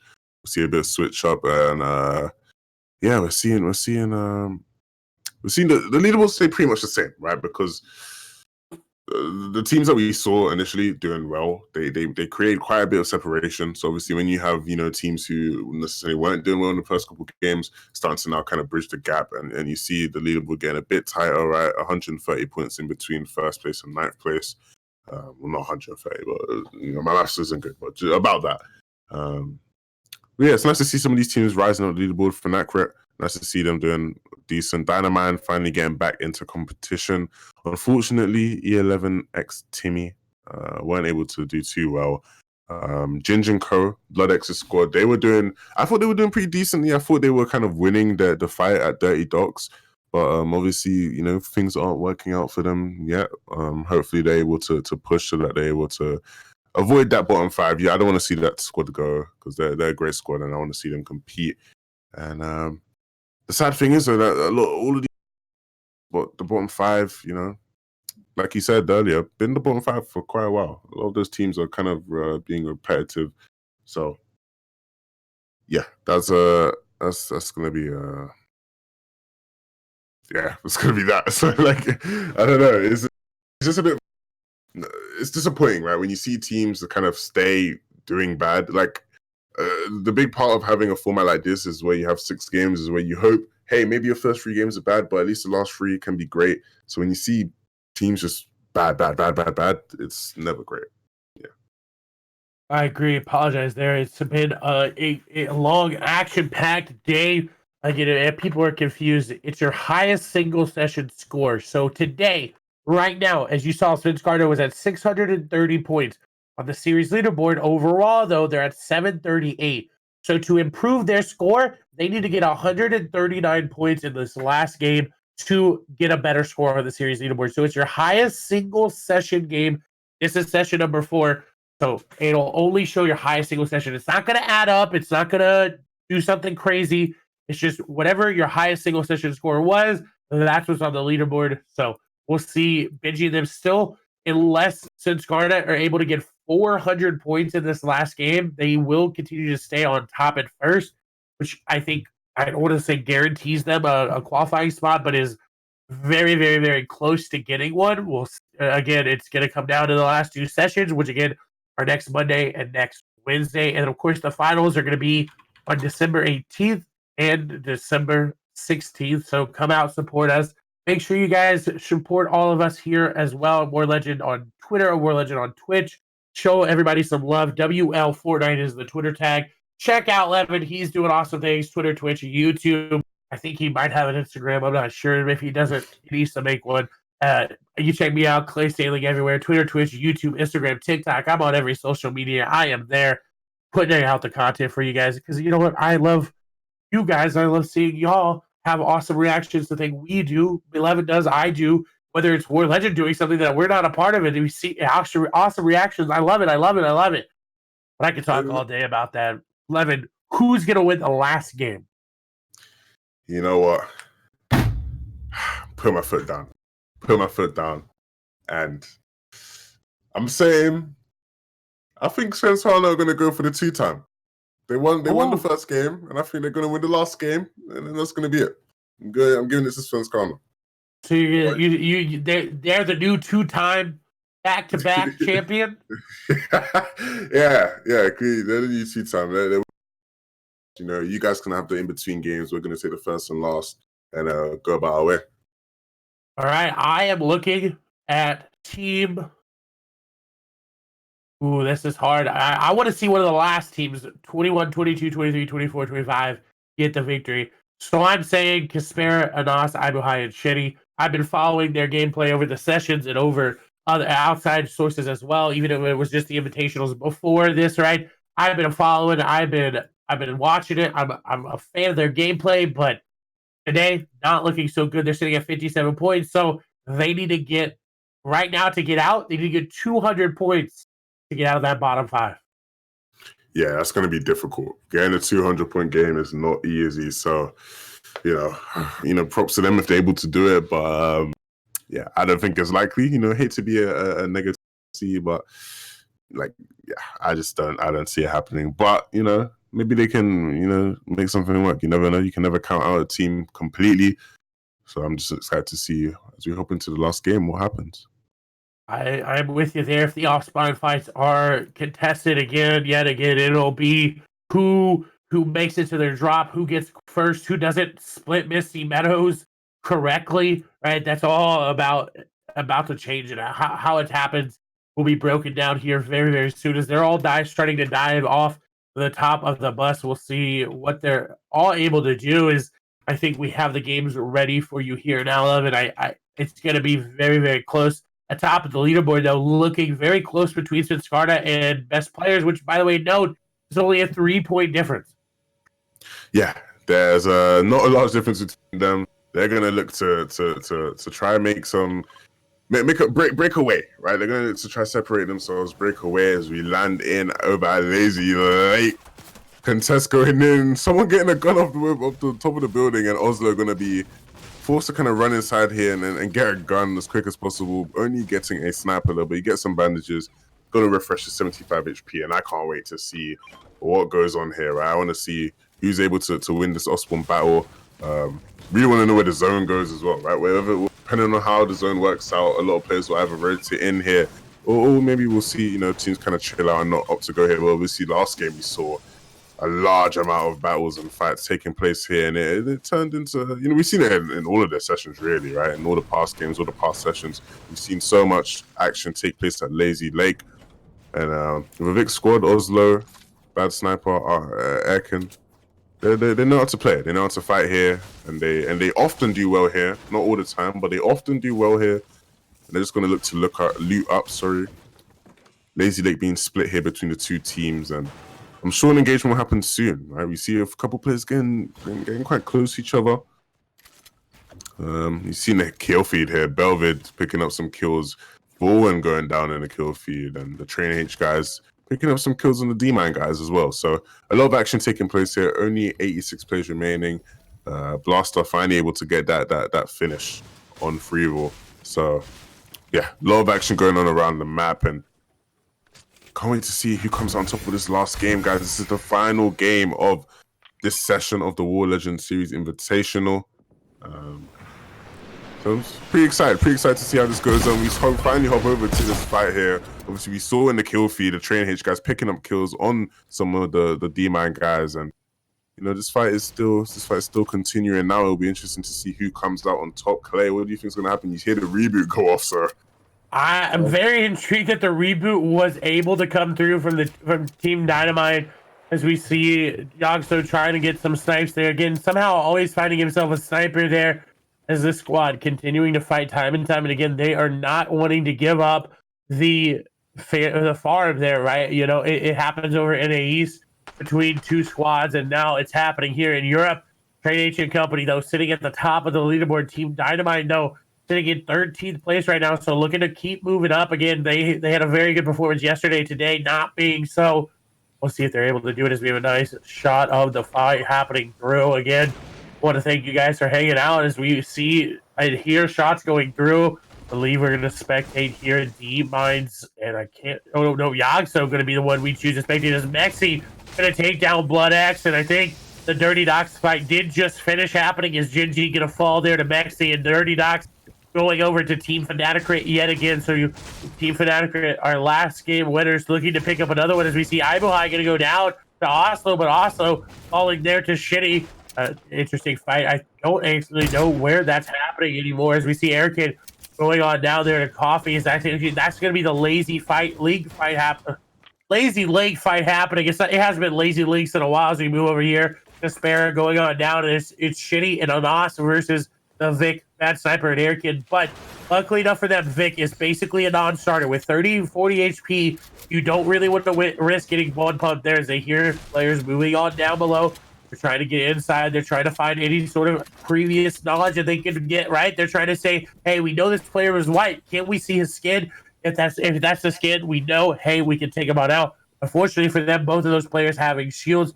This fight going to stall out just a little bit as you see the Vic in the top right-hand corner of the map. Just trying to find some shields, trying to find some heals. This is really good, though, for the team down below 11. Yeah, they're obviously going to be feeling good about themselves. A reboot going off here as well. Always love to see people sneak in them reboots, right? Like, that's always pretty interesting. Seeing like people reboot and then trying to scrap to get any sort of loot and mats they can before a fight breaks out. But obviously with the health situation of these guys, they're not going to be rushing into any fights anytime soon, right? You see Bad Sniper here just trying to get a peek, trying to see if he can make a play for his team. But yeah, it's not looking too ideal. Ooh, lucky not to get RPG'd there. That was a close one. Bit of a slow reaction time from him. And he needs to be careful dodging it like it's the Matrix. And he's not closing the edit. What's he doing? Oh my god, that was such a bad play. Like, that was such a bad play. He shot 2 RPGs and you decided not to close the edit? Like, what? Like, it's not the Matrix. You can dodge 2, but come on, like 3 RPGs? No, like, that's ridiculous. Yeah, I'm very surprised he didn't decide to close that edit there. As we see, he does have the banding cannon. I think that's why he was flirting with the RPG there. As Anas and Ibohai gonna get found out here, and I think this might just be them eliminate. Sorry, this is Shitty and Anas there. Ibohai eliminated earlier. That's Anas looking to get some shots there onto the Bad Sniper, but nothing gonna come through. Ball taken back there as Shitty gonna take down the Vic. That's gonna be huge there for them. It's gonna even it on up. RPGs going on through. Anas gonna take down Oslo as well. Bad Sniper gonna go down, and oh no! He can't dodge them all. 11. The Matrix not going through. It seems like they are going down. Trap gonna come through, but the dodge not gonna be enough. 44 HP, and the trap takes them on out. And Shitty and Anas surprised me, and I think a lot of people. They say, Clay, we're coming for that victory, baby. You called it as well. I was talking about the Vitkin company at Lazy Lake early game, and you know they just completely mess it up. Like the whole event so far, Nasser's squad have been losing this engagement, right? They've not been doing well here at all. So in game 6 to finally pick up the win in this battle, that's great. As we tune into another big battle here with some more Stream players. Sky going to be looking to go in here. Yeah, they're not giving this player any room to breathe. They're going to keep pressuring, and finally picking up the elimination on Tayson, Lou, Coffee, all eliminated from the game. And Ginny falls. Oh my gosh, what's going on at Lazy? Ginny falling? Is that a retail players coming in with the third party? Yeah, I think he was trying to get the reboot off, and the third party came in. And of course, Team Retail Row actually only had one player rotate on in, and that one being God, I didn't see the name there, and I apologize. That's 100% me. Snappy being the one, but luckily enough, there's still one player, right? There's still a Nas there inside the zone. Now he doesn't really have any raw heals, so he can't really do much. So he's gonna have to go for the fight. I think if I'm a Nas, I go for that reboot. I chunk the zone. I get my teammates up with 100 HP, and I say, go. Live without me. Go for the victory, because they really, really, really, really needed it. So we'll see if they're able to do it. But Sky, though, we hopped on board with him, and honestly, he was looking like a member of Metro Squad, being so aggressive, right? Every time we see them, they're always in your face. They're always there, as we see a lot of players outside in the zone fighting each other. That's going to be Team Fanaticrit fighting it, and I believe that's WarLegend Company squad there, getting the fight happening inside the zone as Belvide going to go down there. We see a lot of nice perspectives here throughout the day as we see yet another one. And oh, look at this little bit of a setup, Levin. This is looking like they're ready to surprise somebody. Yeah, they're looking like they want to just get a quick little quad spray or something, a triple spray here. And look at who's in sight lash, right? Look who's in their aim of sight. Sorry, I can't even speak. I don't know what I'm saying anymore. But these two teams, Titans clashing. Oh my god, I can't wait to see what happens. I'm nervous. I'm at the tip of my seat right now. Yeah, I am surprised to see Swinscarta choosing to rotate a little bit more cautiously here, as they had the nice little rotate in, and okay, here they go. Here it comes. Kinso looking, and they know. It seems like they know somebody's here right now. We'll see though, as and maybe they heard something, maybe they saw someone being a little bit too eager, and this is team number 1 versus team number 2 on top of the leaderboard. We'll see as next thing gonna go down there to provoke Kinsel, trying to get the RPG action going on down. It's gonna come through, but it doesn't really connect. He's getting beamed up himself, as we see Ritz did take some damage there.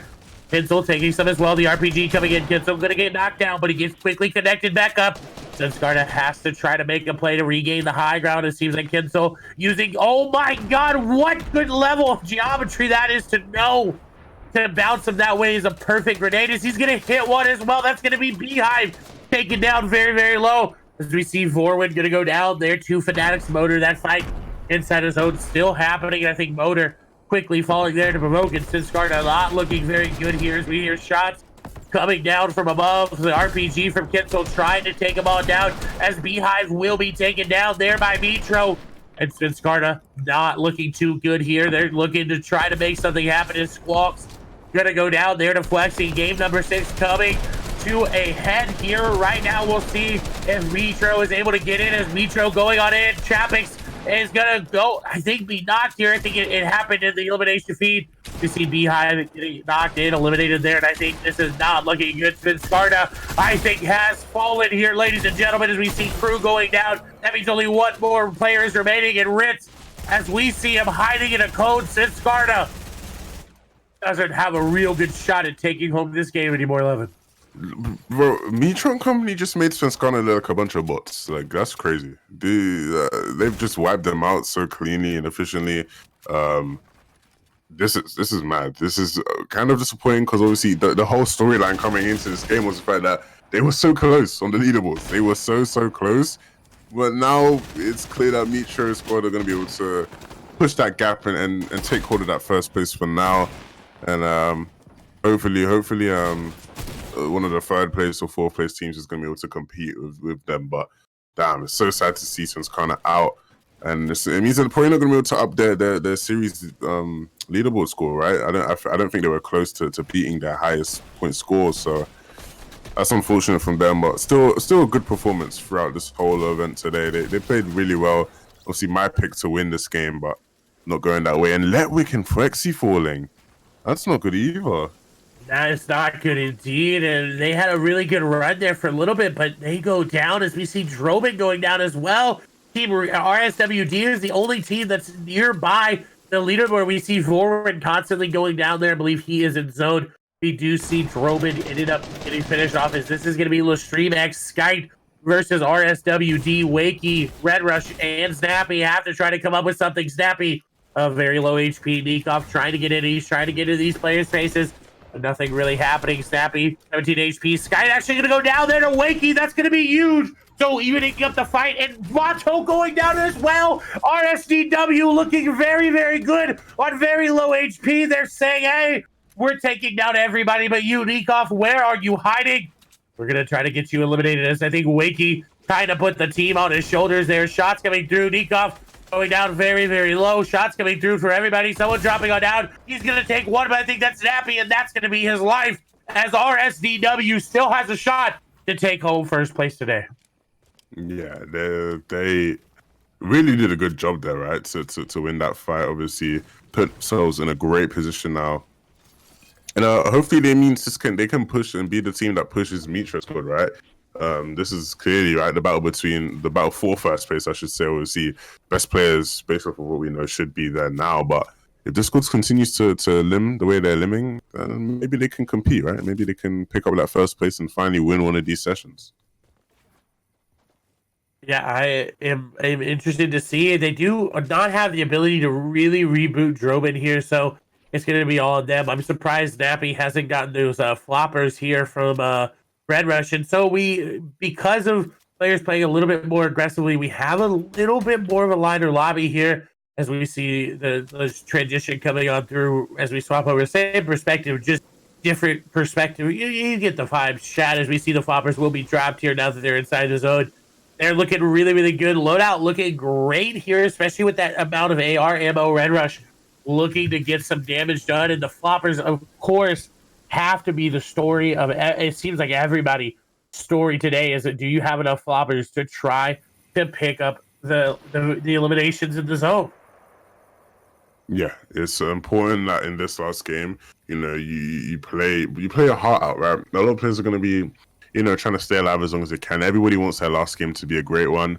So you gotta make sure that you don't get caught out. There's no nerves involved or anything. You want to make sure that you just play your game, play the right way, and the eliminations will come to you. Don't force anything. That's how I feel about it. Obviously, you want to make sure you're thinking about Storm Surge and all these other things. But right now, the lobby count looking pretty low. So I don't think that people are gonna have to worry about that. So just play a game and don't get too greedy. We see the Train H squad looking for something cheeky here. They're also a squad that, depending on how the rest of this game goes, could be in contention to win this whole thing today. They're currently sitting at 4th place, I believe. So be interesting to see if they are able to pick up more limbs and maybe pick up a win. Currently sitting at 5. My maths is good. Let's go. 1 + 1 + 1 + 2. That's 5. Quick pass there from 11 on the elimination counter there. You see Train H, though, finally able to make it off spawn out into the mid game as little Timmy L2 is the pod. Going to be tagged up there from the backside, but they will be able to rotate in. This squad has to be careful, though. Zone going to pull there to the southeast.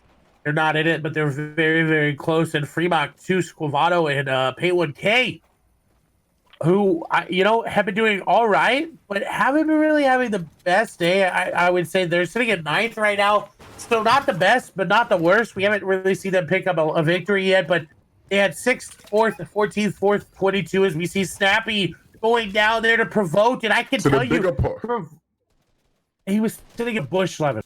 Oh, wow. That's the Bush place. The Bush place. That's what I'm saying. Bush place. I love it. Chapter 2. That's what you want to see. Sorry, I almost cut you off there. I saw another bigger pot. No big pot. It's a bigger pot. A bigger pot. I like that. I like that. The bigger version of the big pot. I like it. I like it. But sometimes that happens. With the spectator client. Sometimes you have a little bit of bugs. As we swap over here to Janice and company, who again another team we haven't really heard much of. Levin looking to pick up the eliminations here on the back side of zone. They're being very aggressive. Jason trying to get some shots, and Debbie trying to get some shots here, but I can't exactly tell who they're fighting, but it doesn't seem like they're having a good time against the squad. Yeah, they've not had a great session, right? I'm not sure where they're at on the leaderboards. If you check for me, Claire, I don't know how right now, but yeah, not having the best of sessions. Obviously, all very talented players, and I'm sure they'll be fine. I'm not sure what their series leaderboard scores looking like either, but sometimes you just get those days where you have a quiet day, can't really make too much noise, maybe things aren't going 100% your way. Look at the zone that they currently have to rotate through, right? Maybe they've just had really bad zones. As much as the skill in being a pro player and the strategy in it, sometimes you just don't get the zones. Just don't get the zones.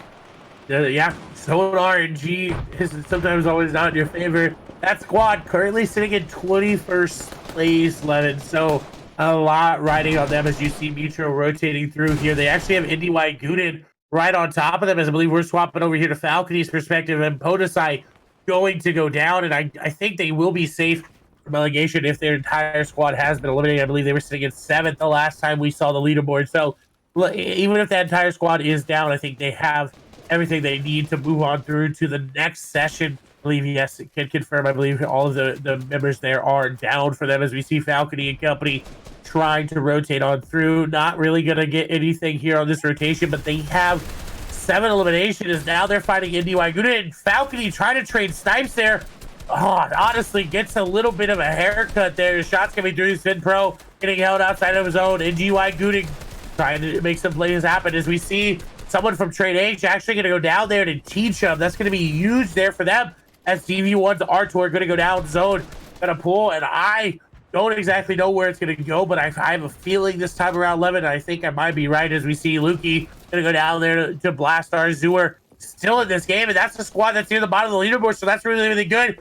for them, if they're able to get out of this bottom of the leaderboard and change it on up, they'll be good. But Falcony gonna get RPG, and I feel like Zone's gonna pull north here yet again. As we see Falcony gonna get a lot of damage taken. Metro gonna go down. TR trying to return. Falcony gonna just get eliminated there. And I think it was by Janus and company, and it is. And Zone, I can't confirm for you, has just pulled north. It is looking very, very good here for them. As anybody towards the north, looking good. Wakey and company still there. Little Timmy, L2, T-Chub, Y, and Crippa still up there. Again, Little Timmy is the pod. As Martos and Provoked are still in this game. They are playing as a duo in a squad's world. Yeah, they're going to have to try, fend off their enemies as best as they can. Like I said earlier, man, when you're playing to do it, you got to make sure you're staying close together. You got to make sure you're losing as little mats as possible. You see him. Ooh, pardon me. So it's been a long day for me. Been a long day in school and whatnot. But yeah, they're trying to save mats with the tunnel here. You see them, trying to save as much mats as possible. Because when there's only two of you, your mat economy is pretty hard. It's going to be hard for you to get eliminations. It's going to be hard for you to kind of refresh your mats. So you got to just use them wisely. And they're just going to have to play together for the most part. You see here, we're tuning into Zipan on the high ground. This team finally going to be in a good, potentially win a game. And, like I said before this game, it's disappointing to see them not very high up on the leaderboards. We see Zipan here looking for some shots, and hopefully this is going to be the game. This is going to be it. He's getting even more tags now, and you see the zone here looking pretty amazing. So many players trying to rotate in, so many different fights, and these guys are just pressuring from the high ground. You see RPG in hand, AR's constant rain, constant fire clay. This is a great endgame. Yeah, Fremont tries to clutch it up, but not going to be able to do so as he's going to go down paint, and his teammate Quavato have to try to do something. His Little Timmy and company on the high ground trying to get those eliminations. Paint sitting inside his own, and I'm kind of confused at why he just stood there for a second. He's got floppers, though, or surface, it seems like, so we'll be able to get some sort of action happening there as the Train H squad is still in the game. You see Stevie One Smiley there as well. Paint going down. Quavato gonna find some fish or something in the zone there. Paint sitting at about 54 effective HP as a pod. D-Jump, Crippa, and Y looking to pick up the victory. You see in the middle there, that's Janus and company. Shot's gonna come through, and he just got caught sleeping. Some pod with a beautiful shot there to absolutely dominate that player who seemed like he was literally on his phone, not paying attention. As we see Scout gonna go down, Spin Pro going down, Yoda going down. Foxtel gonna go down. Red Rush and Wakey are still alive. Janice and Jason are still alive. So they're having a very good game. This might pull them out of the leaderboard. As we see Little Timmy L2 with a nice 200 pump. There's Zapon hitting everything that he can. He hits another one. Zapon hitting everybody. He's going in. He hits another one. Zapon takes out the last remaining members of the game, and he puts the team on his back and picks up the victory royale. They're going home with a nice 12 elimination victory royale. That was a pop-off. Like you want to see a pop-off? That was an amazing game from Zapan. He played it great. Oh my gosh, that was insane. That was really impressive. Finally able to pick up a win, right? I said it. They were having a slow tourney, not the best of games here and there, but finally able to pick up a win. That's going to boost them up on the leaderboard. I don't know what their series points are looking like, but oh wait, no, they're a new squad, right?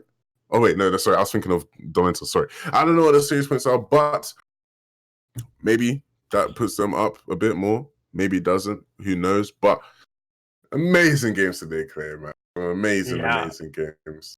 It's been quite the day. We saw a very, very dominating first game out the gates by Metro and company.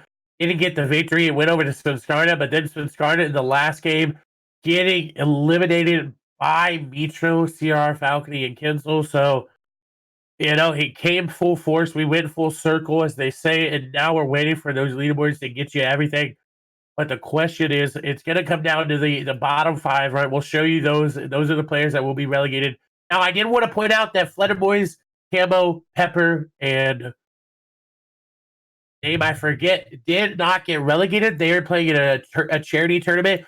So they've just been moved out temporarily. They'll be brought back in another session, and then another squad was brought back in for them. So that was just a temporary thing, just because they're playing a charity tournament. We always support charity here at WarLegend. We're all about doing things for people that can't. I don't have the fortunate stuff that we do, right? So we've got to help them out. Got to show them some love. We're not about to just hold players hostage for that. But overall, great games. Make sure you check everybody out here on Twitter at WL Fortnite on Twitter, 112K on Twitter. You can check me out because I feel like Levin's going to try to say something there. Check me out, Clay Staley, on Twitter. We'll be bringing you some awesome games next Monday as well. Next Monday and Wednesday will be the last sessions, Levin. Are you ready to get the last couple of sessions done? I'm excited, man. I'm excited. Oh my gosh, I'm excited. It's been great full sessions. I've loved every single session. Like, we've had some amazing Fortnite, some great highlights. It's been amazing to cast. And just to re-emphasize that, man, look, if you're listening right now, look, there's a lot of you here listening to my voice right now. Just stop what you're doing and just follow Clay, follow WarLegend, follow me, support us. You know, we're here providing this for you. The production doing an amazing job. Shout out to all those guys who've been bringing all the action to you guys. And thank you guys all for watching. Thank you to the players for playing and being so amazing and giving us some highlight plays to cast over. Yeah, man, it's been a great full sessions. Can't wait for the last two and the finals. Can't wait for the finals. All right, and the leaderboard is updated. Team Retail Row, I always called that. That's RSDW, Red Rush, Drobin, Snappy, and Wakey with third place. 9 eliminations in that game. Take home first. Nitro's team gets a second place there for them, and I believe may have improved their series leaderboard. They were at 605, so they improved their series leaderboard to 736. So looking good there for them. As you see, Team Trade Hard taking home third there. They got fourth place, 7 eliminations there. E11X Timmy took home first place with 13 eliminations, moving them up into 9th. As you see the breakdown, and the story is going to be who's 21, 22, 23, 24, 25. So Melvin, Forwin, Martos, and Provoked will be moved out despite their efforts in the last game. It was not enough. Gingy X Code, that's going to be Gingy, Frey, Blood X, and Aimsons will be moved out as well. As Yoda, Zur, Wayne Last, and Hulk, that's YX. Clement, Blackie, Stig, and UG unfortunately could not find their games as they will be moved out as well. Unfortunately for Kaspera, Anas, Ibuhai, and Shitty. So we'll get 5 new teams in next week. But congratulations to Red Rush, Drobin, Snappy, and Wakey for that game. And the victory overall, they had a nice, they got a really good games. They had a 7th place, a 3rd place, a 4th place, a 12th place, a 19th place, and a 3rd place 11. So pretty consistent overall showing from them. Yeah, they played amazing. Look, the one thing I've liked about this session specifically is the fact that the top 4 teams, have been in it since the start. They've essentially been the top 4 teams since the start, and they've been so consistent, you know, every single game, you know, one besting the other. And it's also great when you actually see them actually engage with each other in the games and fight each other and stop each other from doing certain things. I'm really happy to see Wakey and company finally win a session, right? Like, they've been one of my favorite teams to watch throughout all of these sessions. They've been killing it over at Retail Row and victorious today, and well deserved. I agree with you 100%. I had to get one in before we left, but that's going to be it from us.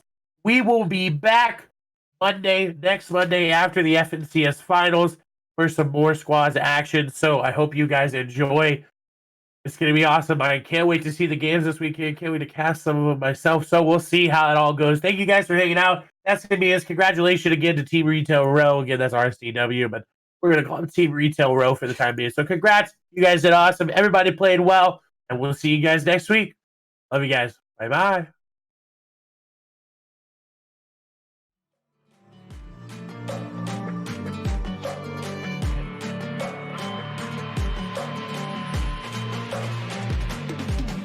If we are one grain of sand in the middle of the ocean, can you try to understand how a touch can cause explosions?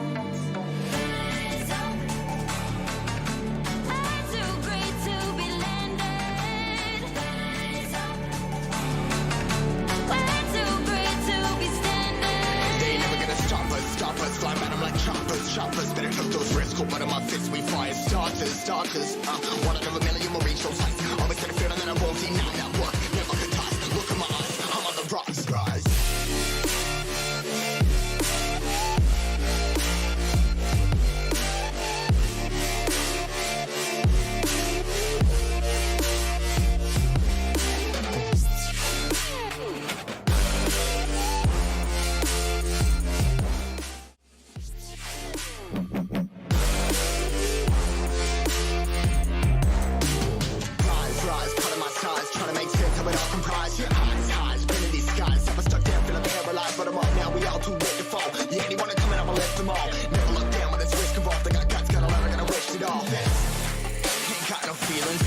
floating. Yeah, I'm that grain of sand that made it out the ocean. A couple milli now, I'm causing a commotion. I've been coasting, hear my name around the world like an explosion. So rise up,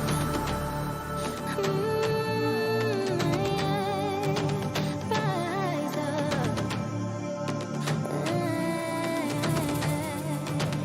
We are the apocalypse, and a path that keeps us floating. As we fly above the stars, the light won't scare us falling. So rise up. I'm so great to be landed. Rise up. I'm so great to be standing. They never gonna stop us, fly by them like choppers. Better tuck those risks, hold one of my fists, we fire starters. One out of a million will reach those heights. Always had a feeling that I won't deny.